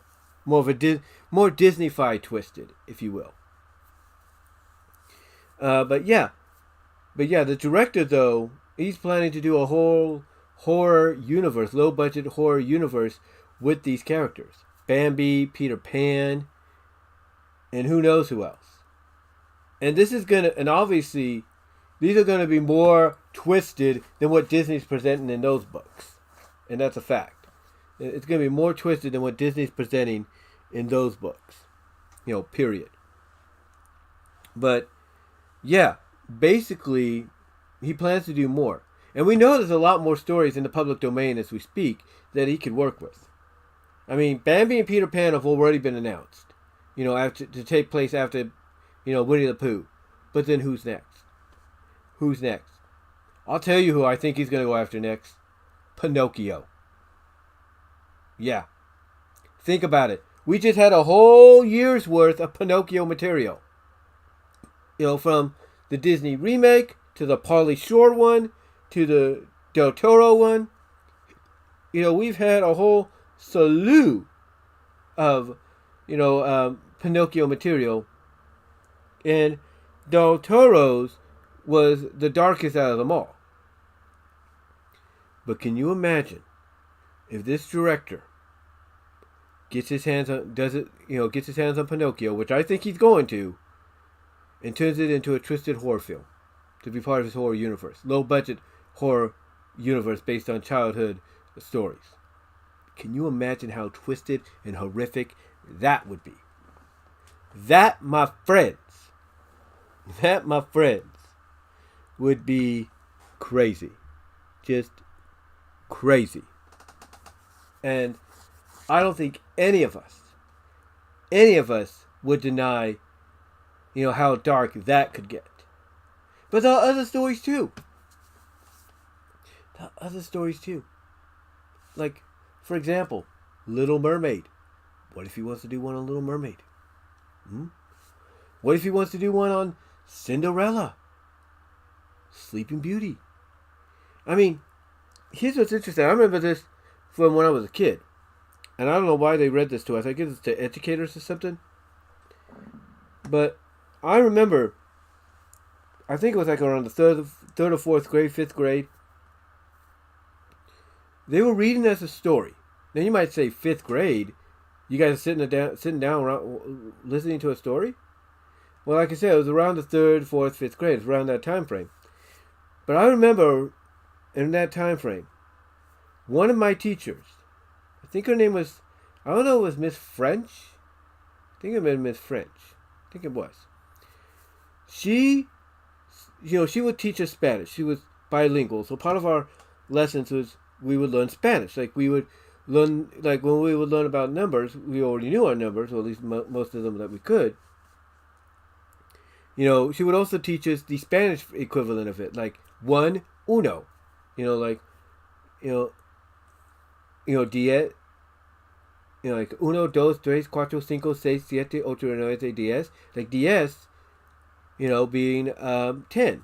Or the Spanish words for the months, for the months of the year and stuff like that. She would teach us those things. She was a great teacher. But she was also very fun-loving. She liked to have fun with us. And one of the things she would do is sit us down in a carpet area, if you will. Yes, second grade classes had those. and we would listen to a story. And she would read us a story. And one of the stories that she chose, I don't know if she had someone choose it for her, like one of my fellow classmates or something. But she read a story on Cinderella, the original Hans Christian Andersen Cinderella. I think that's who's behind it. And this one was a lot more grotesque, a lot more darker, and a lot more twisted than the Cinderella I knew of. I'm not joking. And just to confirm it,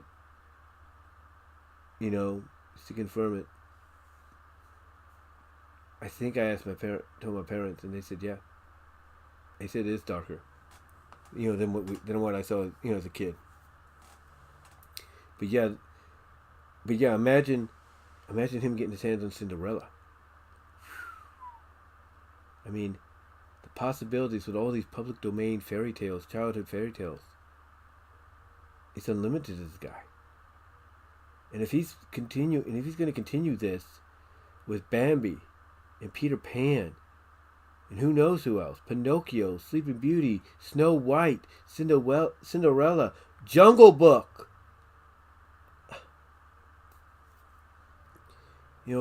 Gloves are off, man. Gloves are off. I mean, what else could he do? Aladdin? That would be definitely dark. What could he do? Snow Queen, which Frozen's based on? That would be something. Rapunzel, Tangled? That, whew, again, just thinking about it, man. Just thinking about it. I mean, the possibilities are endless for him to go crazy. And doing it low budget wise means he can hammer these things out like that. Just like, boom. Next year, Bambi's coming out. Following year, Peter Pan. Following year, Pinocchio. Following year, Cinderella. Following year, Snow White. Following year, Aladdin. Following year, Snow Queen. Following year, Rapunzel. He can hammer these things out like they're nothing.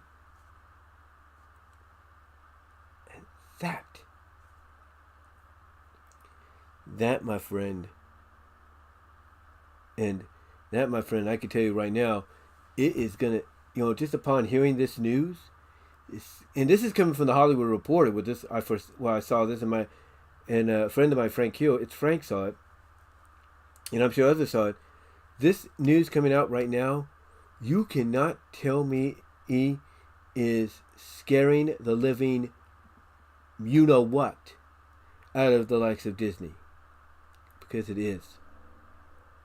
Because Disney makes money off these characters. They're Disney-fied versions of these characters, but there's still that connection. So you cannot tell me it is not scaring the daylights out of them. Just thinking about what could happen here. Because anything is possible now. Anything is on the table now. Period. I mean, what other... Hercules? That could be something. Tarzan? Everything's just on the table now. It is. And if I'm Disney, if I'm Disney and I financially get back on my feet, you know what I do? I purchase the damn rights to these stories. I go to the Hans Christian Andersen family. I go to the people that own these other titles. The families and all that, and say, hey, and I go to them, meet with them, ask them straight up, how much do you want? That's what I would do. I would ask the Hans Christian Andersen descendants, how much do you want? I'd ask the people behind the other stories that are descendants to the original authors and all that, how much do you want?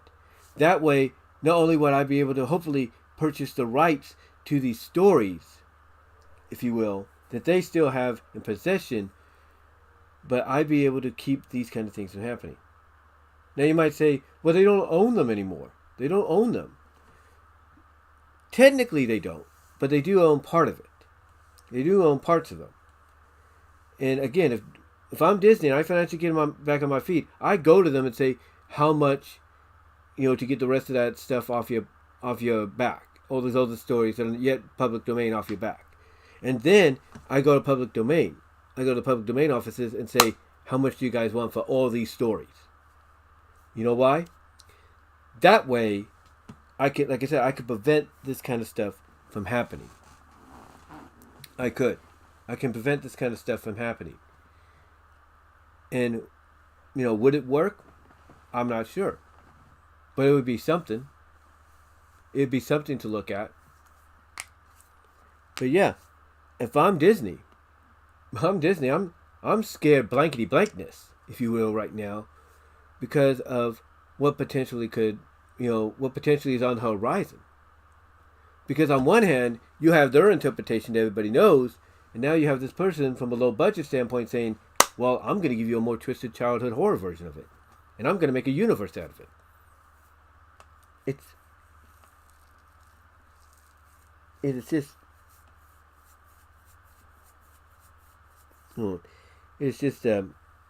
just crazy to think. It's just crazy to think.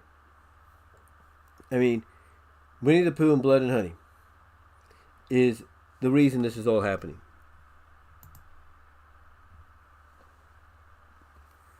It's the reason this is all happening. And now, we have to sit and wait. Sit and wait. To see exactly what's in store here. I have to sit and wait. Oh my God. Ooh. I don't know what else to say. I don't know what else to say here. I mean, the fact that just thinking about the fact that you got a Bambi horror film, where Bambi's going to be half mechanized, a killing machine. Then you're going to have Peter Pan. Who knows what they'll do with that? And then all those other ones that I mentioned potentially. It's like, holy smokes. What is, basically the question I think is, what is not safe anymore? What is not safe once it goes in the public domain? I mean, it's no wonder Disney is doing what they can to make sure once Mickey Mouse does officially enter public domain next year, that it's not going to be easy as people think to utilize him in any way possible because of the imagery. So yeah, this is just, oh man, this is one of those situations to where, again, I'm telling you, Disney has to be blanking themselves right now, knowing that this is going to tarnish, how people view some of the stories. It's going to tarnish it, but we'll see. We'll see what happens, but let me know what your guys' thoughts are. Let me know what your thoughts are on the guy behind Winnie-the-Pooh, Blood and Honey, coming out and saying that he wants to start, a twisted childhood horror universe with the likes of Bambi, Peter Pan, and others, in their own movies, and then probably coming together. Let me know what your thoughts are. Love to hear your how you feel about this in the comments below and in the live chat. All right, so next on to the next topic here.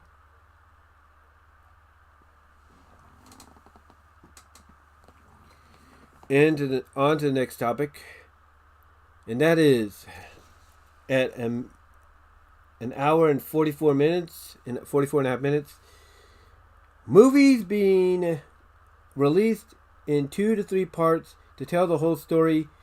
Is the new norm? I should put it that, but I'll probably fix that later. But yeah, movies being released in 2 to 3 parts. Movies being released in 2 to 3 parts to tell the whole story. Is that the new norm? And what I mean by that is today we got the first trailer for part 1. You heard me, part 1 of the Justice League crossing over with RWBY. I don't even know what the name of that is. But it's a very popular franchise, anime, game, whatever. And they're crossing over with them. And it's the first part. It's the first part. Now, I do have a feeling, even though it's PG, you might have a character die, technically, or in some cases get eaten, but not dead, just swallowed whole, or something, or something's going to happen. I don't know what. But it's in 2 parts, so something's bound to happen. But anyway, yeah.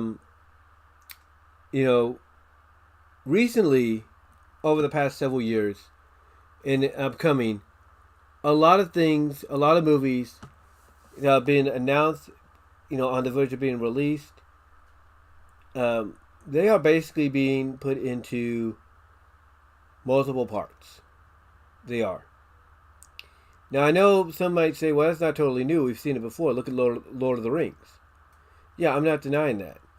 But they never really said it's Lord of the Rings, Part 2, 2 Towers. Part 3, Return of the King. They just said Return of the King, 2 Towers, and that was it. They never said Fellowship of the Ring was Part 1. They never said that. Hold on for a sec.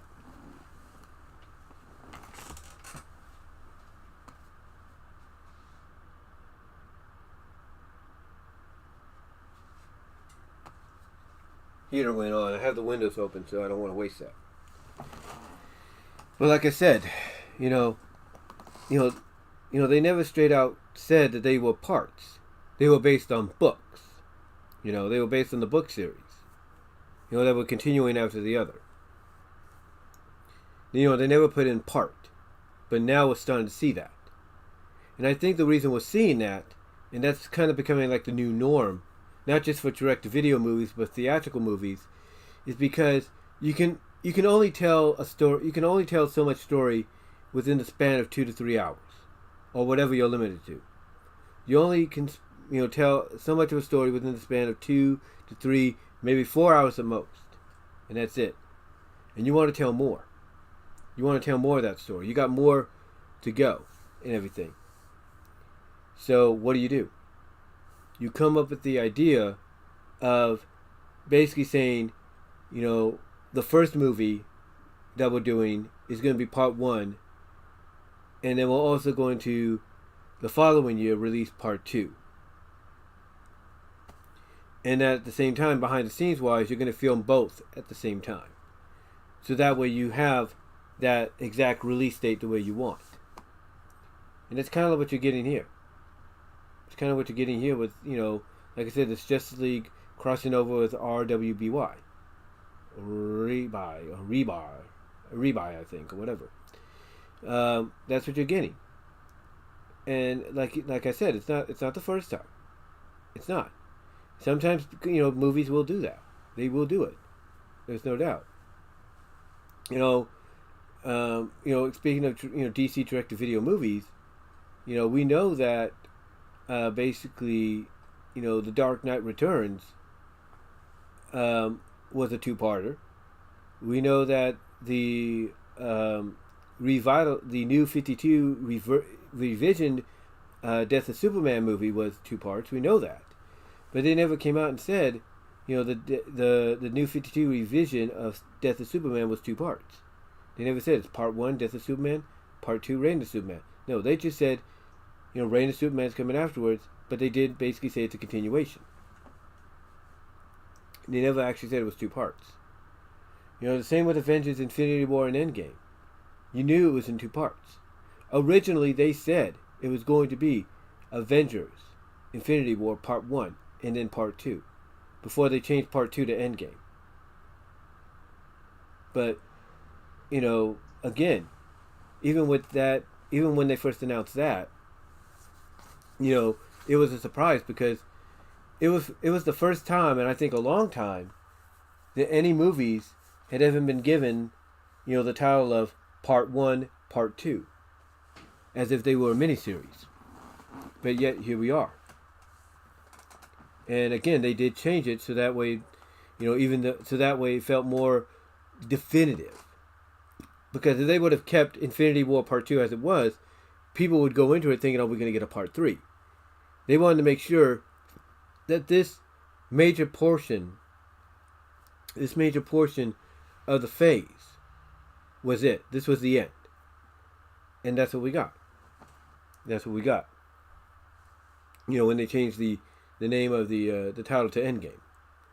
But the thing is, like I said, you've been noticing a lot of movies, coming out, with the title of Part 1, Part 2, and so on. You've been seeing that. Mission Impossible's got Dead Reckoning coming out this year, Part 1, and then Part 2 next year. You might say to yourself, well, why don't they just rename Dead Reckoning Part 2 as, Final Mission or something like that? It's because of the fact that, the Dead Reckoning story is not the end. It's not the end. But it's a big enough story to where it has to encompass, 2 full-length, 2-hour-plus movies. It's that big of a script, that big of a story. And by doing it this way, you ensure that with whatever ending it's going to have, you're bringing the audience back for that second one. Same with Dune. Dune Part 1, ended the way it did, and it's bringing people back to the theater this year because they want to know how that's going to end, what the next chapter is, what the next step is, what the conclusion is, and stuff like that.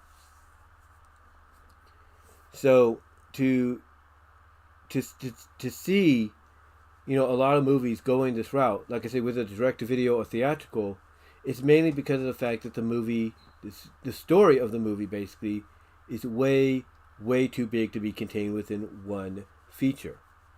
And it's one of those stories to where the people behind it want to get everything in there. They want to get everybody an opportunity to shine and everything, in their scenes. They want to make sure that you don't miss a beat, that nothing's cut away. That's why, you have, Spider-Man Across the Spider-Verse being dubbed Part 1. Because of the fact that, it's got a lot going on with it. And Part 2, if that comes out next year or 2 years after, probably next year, is going to conclude that. And the reason, it's being dubbed this way is because, again, it's too big of a story to be contained within the span of 2 hours or an hour and 40 minutes. They need more time, to really, showcase not just the bajillion Spider-Men that Miles and Gwen are going to encounter, but also, give it enough time to expand as to what is going on here, what the significance of it is. So that is why basically you are getting, Across the Spider-Verse dubbed as number 1, Part 1. And that next year, unless they change the name, it's going to be Across the Spider-Verse Part 2. But there is rumor that Across the Spider-Verse Part 2 will be subtitled Beyond the Spider-Verse. But, that's something we'll have to sit back and wait and see what they do.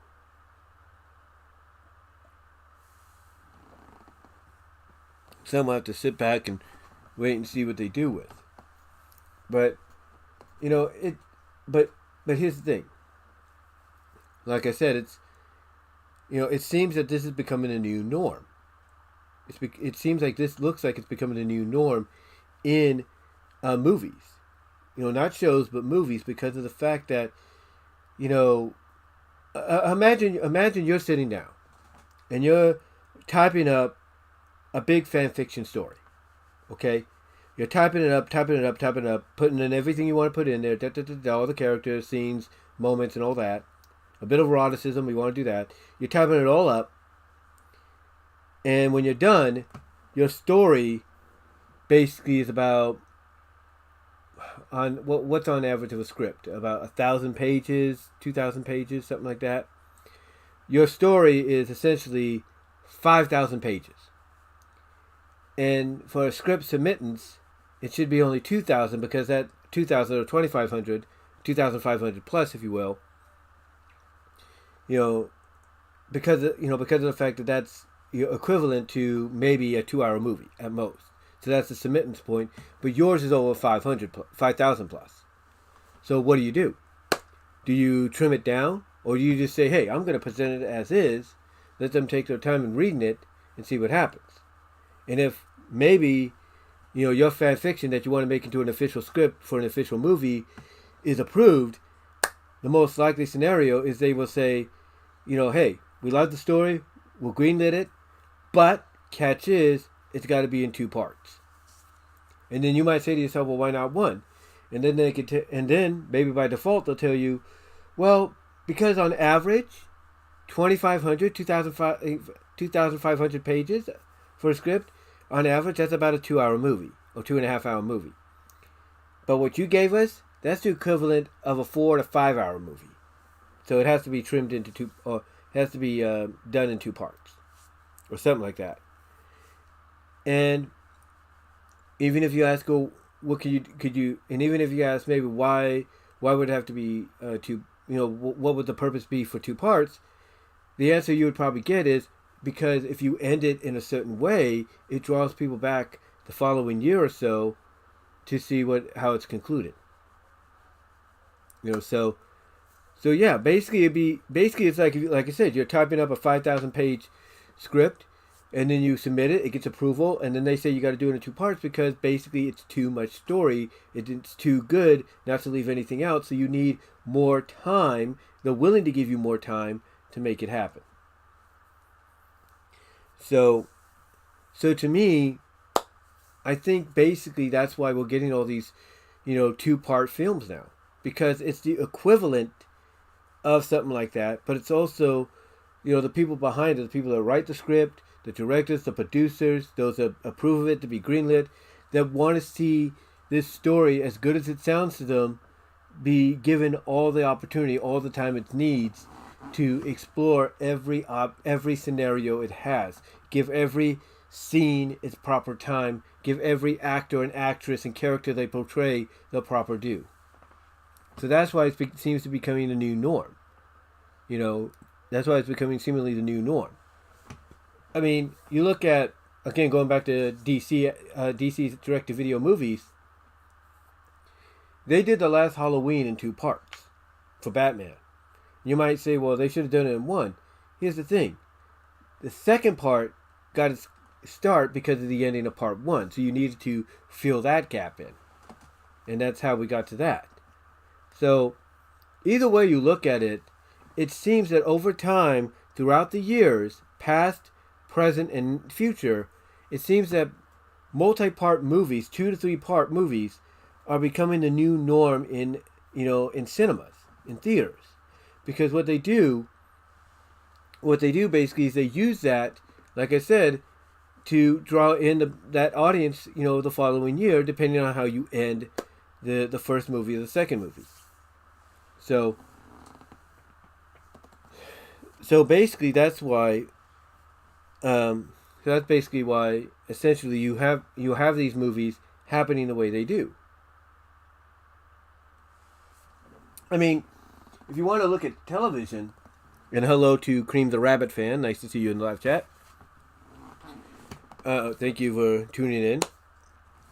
But getting back to what I was saying, when you look at something like, let's say, television, you want to bring that up to a comparison. Ironically,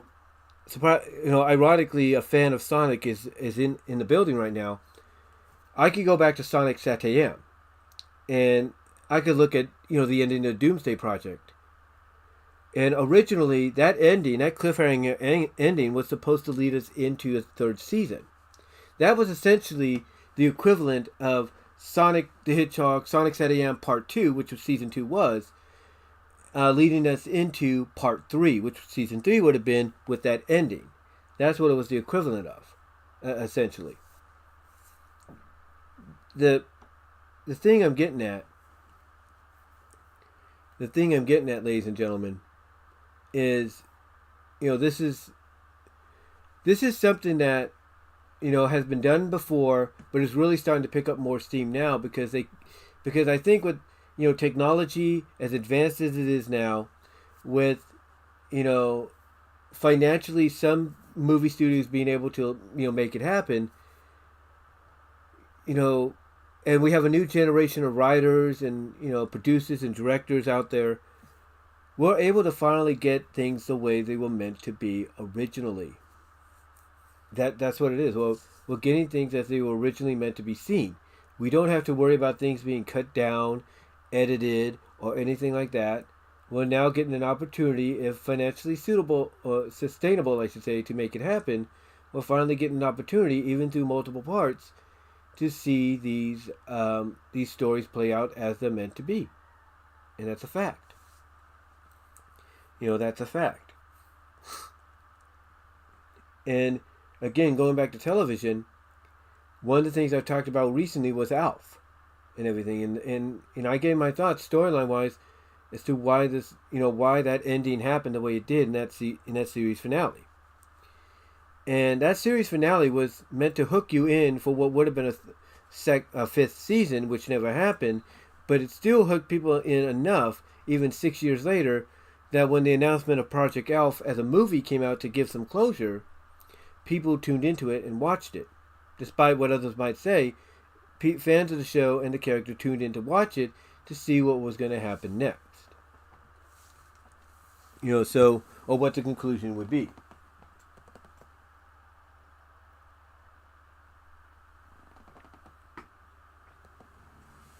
The point is, folks, no matter how you view it, no matter how you look at it, from a movie perspective, or from a movie perspective, easy for me to say, or even a television perspective, doing things in this manner is meant to hook you. And movies, like I said, are now starting to see that if they want to tell the whole story, they need to do it in a way that's going to hook people in to come back the following year or so. But yeah, it seems that movies being released in 2 to 3 parts is obviously becoming the new norm. We're seeing that with some movies coming out this year and next year and in the following years. And even we've seen it in recent years as well. But let me know what your thoughts are in the live chat and in the comments. What are your thoughts of movies being released in 2 to 3 parts, becoming the new norm for stories to be told? Now, with that said, we are at our next one, which will be number 6, I should say. It'll be number 6, as we let it get up to the time of 2 hours, 3 minutes, which again, I will timestamp this. Next one here, AEW, All Elite Wrestling, having issues with AAA, thanks in part because of WWE. Yeah, it seems that AAA and AEW are not seeing eye to eye right now. And AAA and AEW have had a partnership since All Elite Wrestling began. Just like All Elite Wrestling has had a partnership with New Japan, Dragon Gate, and a few other promotions internationally and in country. They've had a partnership. And the partnerships always work out for the best, sometimes for the worst, but mostly for the best. However, ladies and gentlemen, it seems that things are kind of rocky right now with AAA and All Elite Wrestling, to the point that AAA is not even going to consider putting any more championships on AEW talent, due to the fact that there could be some commitment interference. Like, for example, Ty Mello and Sammy Guevara were meant to defend the AAA mixed tag titles at an event. And it was at the same time, same day or same week or something like that, that AEW Dynamite was happening, that they were booked on. I think it was the same night they were booked on for Dynamite. And Ty Mello and Sammy decided they wanted to work with Dynamite. They wanted to work Dynamite more so than they wanted to work AAA. So AAA had to strip over the belts because they wouldn't commit, and also there were other issues as well, behind the scenes and stuff. So they said, we're going to strip you of the belts, give them to somebody else, because obviously you can't be trusted to make the right decision and come to defend these titles. So yeah, that was obviously the first, kind of like, I guess you could say, rockiness that began between both companies.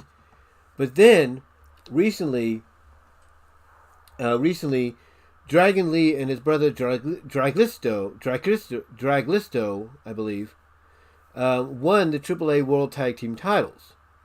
And here's the thing. After they won the AAA Tag Team titles, Dragon Lee and Draglisto, Dragon Lee got on the mic and announced that he had signed with WWE and their NXT under their NXT brand. Yeah, he had signed with WWE moments after he won the titles from a former WWE tag team who held the tag team titles in WWE, all three of them, Raw, SmackDown, and NXT, FTR, when they were known as the Revival. Yeah. They beat them. WWE showed footage of it, or basically had footage ready of it, to send to ESPN and stuff, along with Dragon Lee's announcement. And this did not sit well, obviously, with AAA. Because even though apparently Tony Khan was cool with it, I don't think AAA was cool with it. Or something like that. One of the two. But yeah. Oh, no. It wasn't. No, wait a minute. No, it was AAA, actually. Now that I think about it, it was AAA that was cool with it. Tony Khan wasn't. AEW and Tony Khan were not cool with it, apparently, because of the fact that it seems that they're one of their best tag teams, a team that just basically dominated tag team wrestling no matter where they went, was used not only to put over Dragon Lee and his brother to become tag team champions, but were used as fodder for WWE to basically have Dragon Lee make the announcement that he had signed with them. And apparently this did not sit well with AEW, just like AAA, wasn't happy with Ty Mello and Sammy Guevara choosing Dynamite over them. So yeah, obviously there are some situations going not so pleasantly and peacefully between both companies, and it all stems, and basically the last thing it stems from is the whole Dragon Lee and his brother becoming tag team champions over FTR, and then Dragon Lee announcing on that same night, moments later, that he had signed with WWE, and WWE had footage and everything set and ready to go to show ESPN. And I do apologize for any lag. It seems that YouTube is not getting enough video, if you will. I don't know why that is. I do apologize. Let me check over here. Yeah, it appears it's not doing so well. So I do apologize for any lag. But yeah, basically AEW and AAA are on very thin ice right now with each other because of two separate situations, that have occurred. Now, obviously both sides, mostly AAA, are hoping to smooth things out because they want to get Kenny Omega in the ring with their AAA Mega Champion Vicano, El Del Vicano, as well as they want to try to also get Kota Ibushi to come over and fight El Vicano as well for the AAA Mega Championship, which is the world title.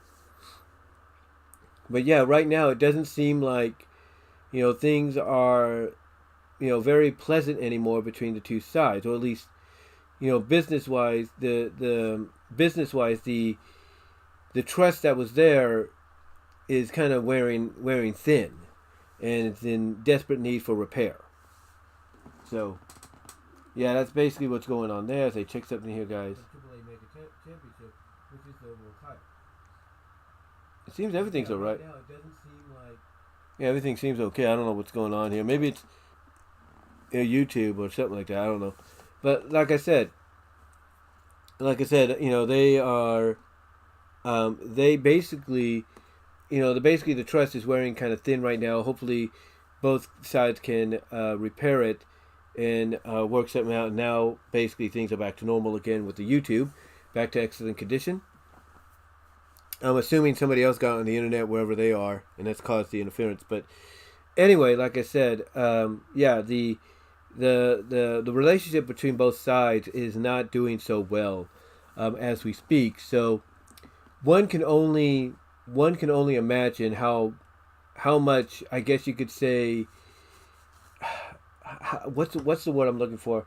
How much humble pie both sides are going to have to swallow so they can maintain this relationship. Because if it's on thin ice right now, I guarantee you Conan, who's a head person there in AAA, is not going to hesitate to say, you know what, screw AEW, I'd rather deal with WWE. And he would do it, despite his differences about WWE or how he feels about them. He'd rather work with them over AEW if things don't smooth out. So, yeah, again, this all stems from two separate things. The first one being AAA being pissed off that Ty Mello and Sammy Guevara decided to skip out on defending the mixed tag team titles in favor of being at Dynamite the night they were supposed to be at that AAA Night of Champions event, which caused them to get stripped. And also because of other issues, them being demanding, like, I think they said Ty Mello wanted her own dressing room and hairdresser or something like that. Whatever the case was. But yeah, basically, that was the first thing that caused some tumultuous quakes between the two, minor quakes. But then you have the whole thing with Dragon Lee and, what happened there, especially at the biggest event, AAA's biggest event, which was Triple Mania, which was, I think, the part two of it. And that didn't sit well with AEW and Tony Khan. So yeah, obviously there's some rocky roadness with both sides right now and everything, and hopefully it'll get repaired so they could do business together. I mean, I know they would hate for AAA to miss out on Forbidden Door 2 if they can make that happen. But we'll have to see what takes place in the future behind the scenes, because again, Conan, to me, my personal opinion, is the kind of guy that if AEW doesn't want to work things out, smooth things out, he'll be willing to work with WWE. He'll look past his differences with them and say, they're the better choice. I'd rather end my partnership with AEW and work for WWE instead. He would do it. He would do it, in my opinion. But we'll have to see what the next couple of months, couple of days, weeks lead towards. I'll have to look at that. Anyway, though, with that said, on to our next topic. And our next topic, number 7, belief is that Vince McMahon's presence is a hindrance and not a... Okay, basically its belief is Vince McMahon's presence is a hindrance and not a help in the WWE sale negotiations. Now, we've talked about this many times before. I've talked about it before work on several occasions. But it seems that Vince McMahon, ever since he came back, bullied his way back in, if you will, cooed his way back in, whatever you want to call it, bribed his way, edged his way, whatever you want to call it. Basically, a lot of people would say bullied his way, manipulated his way back in. It seems that ever since he's been back, not only has he had lawsuit after lawsuit after lawsuit after lawsuit heading his way by various shareholders, including the more recent one asking for documentation of the agreement that everybody on the board at that time, when he was gone, basically believed and felt, which included his son-in-law and daughter and Nick Khan, that he was not fit to be back. They didn't want him back. Now you have various, outlets reporting that all the potential buyers for towards WWE, all the potential buyers, with a few exceptions, do not want to buy the company. They do not want to have anything to do with the company because of Vince McMahon. And why do they not want anything to do with the company because of Vince McMahon? Because, as everybody has pointed out in the lawsuits, a lot of analysis here in the wrestling business that have channels here on YouTube, podcasts at places like Spotify, or even just articles and blogs, all of them have pretty much said the same thing. That they could see what Vince is truly trying to do, what he's trying to accomplish, and that is why sales are not potentially going to happen as soon as, let's say, Nick Khan believes they will. because Vince McMahon does not want to open it up his eyes and realize, oh, I guess me being here is a problem. Oh, well, I'll go back home to Connecticut. Bye. Do. You know, he's not seeing it that way. He's not viewing it from that perspective. You know, he's not viewing it from that perspective. Now, Dave Meltzer, you know, this was just his opinion when he met, because he's the one that brought it up. Dave Meltzer basically said that the other reason that kind of, you know, is kind of a hindrance, if you will, is the fact that he is the primary beneficiary. So him being there, in a way, is essential to, in a sense, to a sale. It is essential to a sale of the company. But everybody else has proven that it's not. But Vince has to believe that since he's the beneficiary, it is. But obviously he's not realizing that him being there is hurting that process. It's hurting the process for them to, you know, sell the company to somebody, you know, to somebody else. I mean, when you have one of the people on this doing the CNBC interview with Nick Khan saying, yeah, I don't think Comcast NBC Universal is interested in buying the company. Now, one, that's just his opinion. Now, he might have heard some things, but that's just his opinion. Others have pretty much said otherwise, that, yeah, Comcast is interested, but the reason they believe this guy during the interview with Nick Khan would say that is because of the fact that he realizes, along with the NBC family, the Comcast family, that Vince McMahon is the issue. Like, Comcast basically saying, hey, we want WWE because we have the WWE network on Peacock, but we don't want Vince McMahon, and we know why he's here. So we're not going to bid anything until this guy's out of the picture. You know, and Nick Khan has pretty much said in that same interview that he still believes Comcast is a viable contender, along with likes of Endeavor and all that, but that neither one of them, and not even, I don't think, the Saudi people, you know, of the PFI, if you will, want to put it in a bid because of Vince McMahon. Now you might say, well, everybody says the Saudi people don't care. Well, that's just people's opinions about them. It's like I've said before. Yes, the Saudi people have been known for doing things a certain way and having their beliefs. I'm not going to disagree with that. But who's to say, and others have pointed this out. Who's to say that the people wanting the PFI in Saudi Arabia are not with it? They're not modernized. They're not people that look at, you know, the bigger picture. You know, that they're more in tune with what's going on, you know, around the world. I mean, if they weren't in tune with what's going on, would they have allowed would WWE been allowed to let the women compete on those Crown Jewels and Super Showdown shows and all that? Would they have allowed that to happen? No. But they let it happen. Yes, there were a few things that had to be done, but still, they let it happen. So, to me, you know, despite how you feel about, you know, Saudi Arabia as a whole, which, again, you have all the rights to, you know, feel that way, who's to say the PFI people are not in tone, not in tone, but in tune with what's going on? And who's to say they don't realize, hey, Vince McMahon is going to be a hindrance for us. And if we're going to buy the company, we can't have him here either.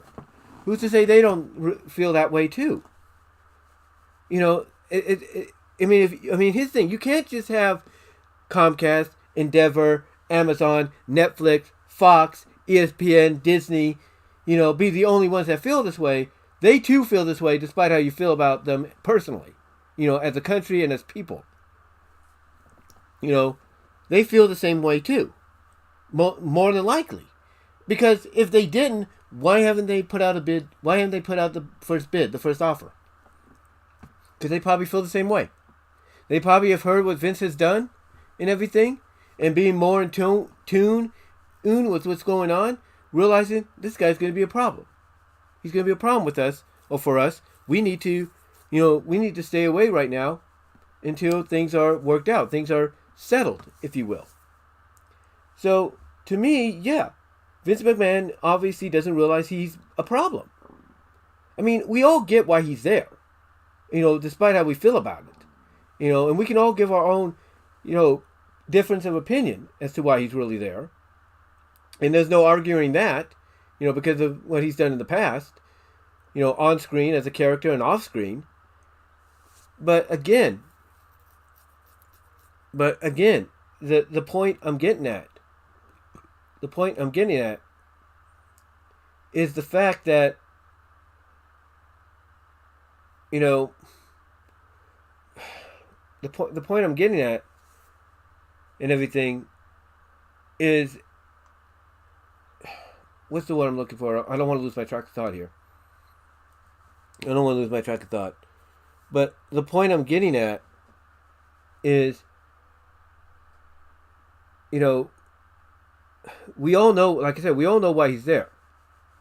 Despite what he's done, on camera as a character and off camera. We all know why he's there. Because he believes he's the only way a sale is going to get done. None of us believe whether or not he would step away if that's going to help, a sale become a reality. None of us believe that. That is a fact. But it seems Vince McMahon is too stubborn. He's too stubborn to wake up and realize that he's the one that's preventing any sale from happening. And I truly believe this. And I was thinking about this earlier. I truly believe that the one person that could wake him up and make him realize, Vince, you want the company to be sold to the right people. You need to step down. You need to go. You need to leave. I think the only person that's going to probably wake him up is his wife, Linda McMahon. Because Linda McMahon still has stake in that company too, believe it or not. And she's his wife. And hopefully she can, I wouldn't say she could, but hopefully she can talk some sense into him. Tell him, look, Vince, I know you want to, sell the company and everything. You want to be part of the sale and have some kind of, have some kind of thing going still with the company. But as long as you're in power, it's an issue. A sale is not going to happen. As long as you're in power, it's an issue. So maybe it's going to take her. I don't know. But it's got to take something. Maybe it might take a fifth lawsuit. Who knows? But the point that I'm getting at is, we all know that he's the issue right now. We all know it. But he doesn't. And what this does is it fuels everybody's suspicion that he's out for more than just a sale. If he doesn't realize, oh, I'm the real reason things are not progressing the way they should. Because again, if a sale was to happen, let's say to the Saudi people, and the way people think about them, it would have already been done. No matter what. But it hasn't. It hasn't been done. Because I think the people that run that PFI are more in tune with what's going on in today's world more than anything else. But again, it's not surprising to anybody that people are reporting that what's blocking the sale isn't because of certain agreements that nobody certain stipulations and stuff that are not going to be agreed upon, but it's Vince himself, because Vince is the biggest stipulation.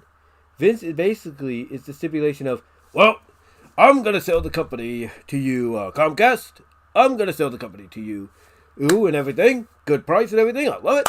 And Comcast is probably thinking, oh, that's great. So what do we sign? And he's like, well, before you sign, I got to tell you one more thing. And they're like, what? He says, well, when you buy WWE, your arm also coming along for the ride. And Comcast would be looking at him like, what do you mean? And he says, well, it was my baby. And since you're going to be buying it, I still want to be part of it. So you buy WWE, I'm coming to be part of it. Yes, I am. Yes, I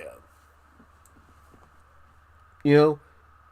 That right there is the biggest step that a lot of people feel is holding things back. Because nobody wants anything to do with him. They don't. What's crazy is, let's say the Khans, Tony and his father, buy it. Can you imagine Tony Khan coming up on Raw, saying he's the new owner, calling out Vince?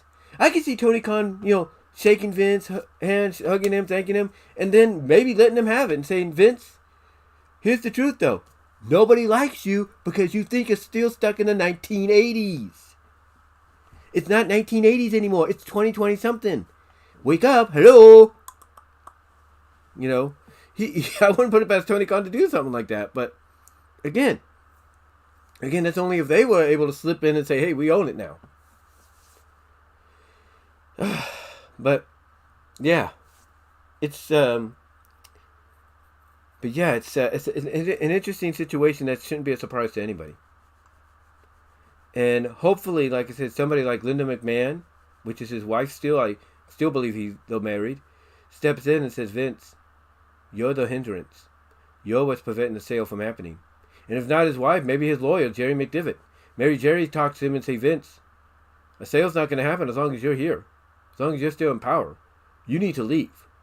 You need to leave and let a sale progress without you being here and without you having anything to do with the company. It's going to take one of them, one or both of them to probably do that. But that's just my opinion. What do you guys think? What do you think it's going to take for Vince McMahon to realize he's being the hindrance? He's preventing the sale from happening.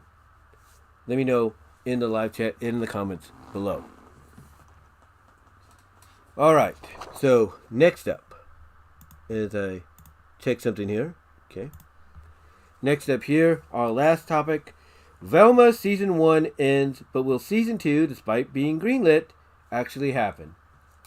Well, yesterday, or the other day, the final 2 episodes of Velma, episode 9 and 10, officially aired, 10 being the season finale.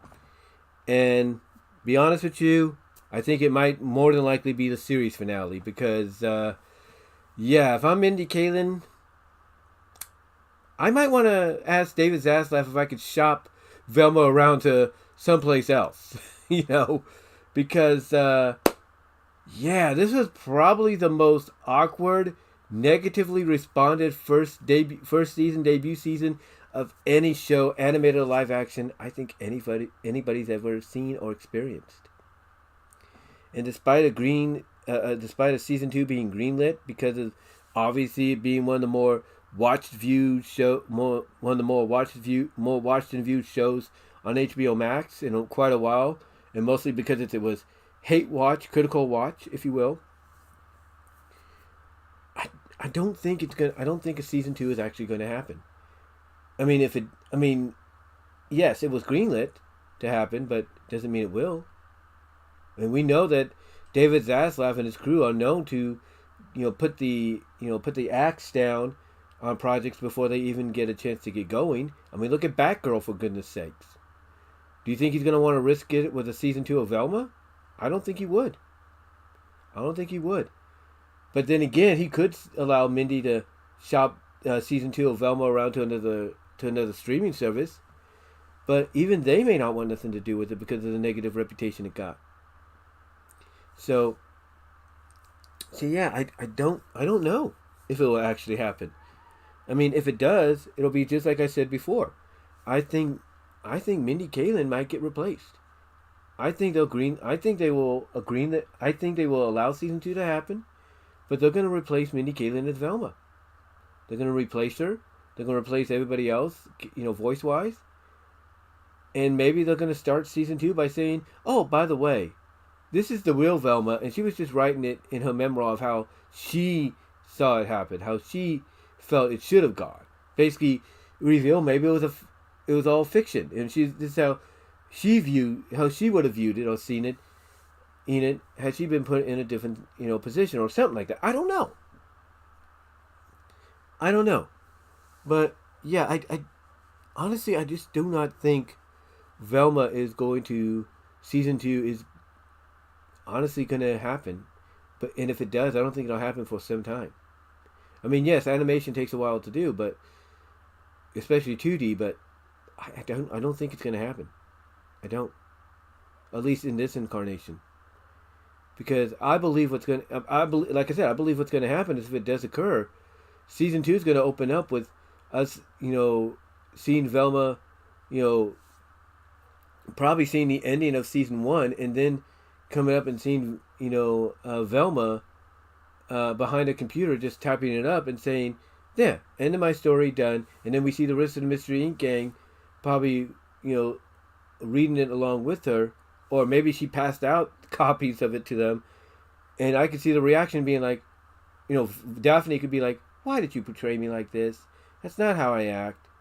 And Velma's excuse could be, "Well, that's kind of how I viewed you at first, so I thought, go with it. Go with it." And then maybe we find out that's not exactly how things went, and she was more shy around Daphne, and she wanted to hang out with Daphne because Daphne was a cool kid. Who knows? Again, that might be what happens, and again, maybe Mindy Kaling doesn't come back for it. Maybe David Zaslav and everybody's like, "Yeah, we're gonna keep Velma, Mindy, but we're not gonna keep you because we don't need any more of that negative woke crap or cancel culture crap or SJW crap or whatever that you're using Velma to spiel with." So yeah, I don't. So yeah, will it will it happen? Will it actually happen? And I don't know. Again, I don't know. I don't think HBO Max or Max period is going to want the people behind the service, Kathleen Finch and others, David Zaslav. I don't think they're going to want to deal with another season of this. I don't think they're going to want to. And if they do allow another season to happen, I got a feeling they're going to retcon some crap. They are. They might, like I said, they might retcon it to where it's all been just fan fiction. Just Velma, because remember what Velma said. This is her story the way remember what Velma said in the trailer. Remember what she said. Sorry, I was trying to think that. Sorry if I went, spaced out there. I was trying to think of what I was going to say there. But basically, this is remember what Velma said in the trailer. This is her story, how she remembers it, or this is how she tells it. This is her story, the way she tells it. So who's to say they don't retcon it, and it's just Velma, finishing up what she typed, typing up, a story, typing it up on a computer, and we see that it's all been fictional. It's all been a fake. Or that maybe she handed out copies to her friends, and like I said, they look at her and be like, "Why did you write me like this? Why did you say it like this?" Who's to say they don't do that to kind of retcon things and say, yeah, what happened in season 1 was all fantasy. It was not real. It was basically, as the trailer described, how Velma saw it, how she described it, how she wants to tell it. So, who's to say they don't do that? Who's to say they don't do that? I mean, we've seen a lot of shows do that with, following seasons. Like the previous season will be, ending this way, and then the following season will begin a different way, and all that, and then you'll find out it was retconned, and maybe they might touch upon the previous season, the continuity there, to kind of bring that full circle. Who's to say they don't do that? Who's to say they don't do that? Because I think they could. But yeah, I mean, Velma coming back for another season, guys. I just don't see season 2, despite being greenlit, happening. And if it does, and I know I'm repeating myself here, I think it's going to be done in a way that retcons what happened in season 1. Maybe it makes it turn out to be nothing more than Velma just writing her own fan fiction on how she would have seen it going, or how she would have done it, and all that. So, and I do apologize. That's a train going by. The dogs, I have the windows open because it's nice out. Dogs are always going to howl because of the train. I do apologize for that. But yeah, I just, and I'm sorry, I do apologize. I think the train conductor does that on purpose because he knows it gets a reaction. And I just do. But anyway, like I said, I don't know whether or not we're going to get whether or not the second season, despite being greenlit, would happen. Because if it happens and they allow the same stuff to happen that happened in season 1, yeah, it's not going to be pretty. I mean, especially with all the behind the scenes information that came out recently of basically, it sounded like the people at HBO Max and Warner Brothers didn't really care about what Mindy did with the Velma series and stuff, or didn't call them out. You know, yeah, that's not a good look either. So hopefully, upon that revelation, like I said, well, not like I said, but hopefully upon that revelation, people like Kathleen Finch and David Zaslav, they sit down with Mindy and be like, hey, from now on, people are going to keep an eye on how you do season 2. And if you try to do anything similar to season 1, we're cutting you off. Who's to say they don't do that? Who's to say they don't do that? But yeah, will season 2 happen? Maybe, maybe not. I don't know. Again, things can be greenlit, but doesn't mean they'll happen. Again, look at Batgirl. Look at Scoob Haunted Holiday. I mean, Scoob Haunted Holiday, that was pretty much completed, and it can't be seen. It can't be seen because it's locked away in a vault. Well, at least as far as Warner Bros. Is concerned, it's locked away in a vault. But it can't be seen. And neither can Batgirl. And those were planned to be releases on HBO Max. Those were greenlit. So despite Velma Season 2 being greenlit, I don't know. I really don't know. I do not think it's going to probably see the light of day. And if it does, there's going to be a lot of changes.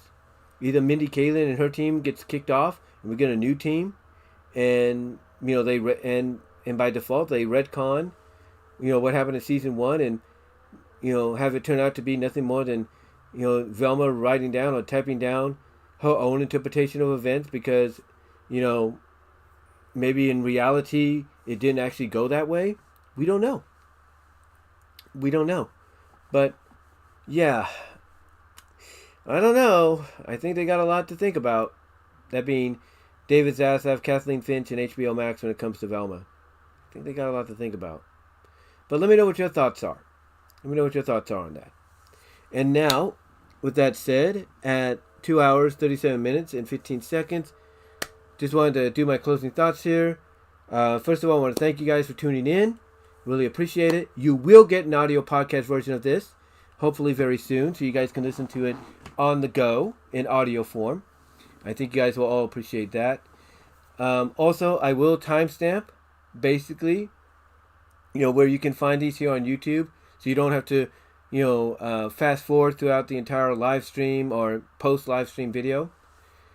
And yeah, that's really about all I could say. So, guys, thank you all for tuning in. Really appreciate it. Hope you all have a great Friday or rest of your Friday evening. Take care of yourselves, elves, and everything. Also, come and support me at Venmo at Brian-Warmer-2, Cash App at PWRoses98. Also, check out my Teespring store for merchandise you can't get anywhere else. Also, check me out at VENMO at BWRoses for content you can't get here on YouTube. Also, check me out at patreon.com/BWRoses for support there, the $1, $3 tier. Also, support me at DeviantArt.com/BVW1979. And so until next time, guys, really appreciate you sticking with me through this as we continue our journey into my 15th anniversary here on YouTube, hopefully with no interruptions. Also, be on the aware. Apparently, people like to throw out what it looks like false YouTube warnings and everything, because I was given a false copyright warning because of my Alf video I did. Well, it's just me on camera talking, and all I had was a thumbnail from the season finale or series finale. So apparently that got me a copyright warning, but when I looked at it and then I compared it to the copyright claims, something didn't sit right. And they also put the link, the entire, the link right now that I'm looking at, like the youtube.com/video and all that. They put that in the thing, and I'm like, this doesn't seem right. And then the way they worded it at times, and then they put a link down there. I'm thinking, well, what's this link? And I looked it up, and it's like something doesn't seem right. So whatever's going on here, so basically my warning to you guys is to check your Google Docs and everything. Apparently, some people are trying to spam us, trying to troll us, and here's my message in closing to those people. If you don't like what we're doing, as we've said many times before, don't watch, don't listen. That's it. But anyway, though, guys, keep an eye out in your docs, if you will, because someone's trying to troll. That's all I'm going to say. But let me know what your thoughts are. Comment below. Comment down below. Thank you for joining me in the live chat. Those that did. And until next time, guys, I will talk to you all.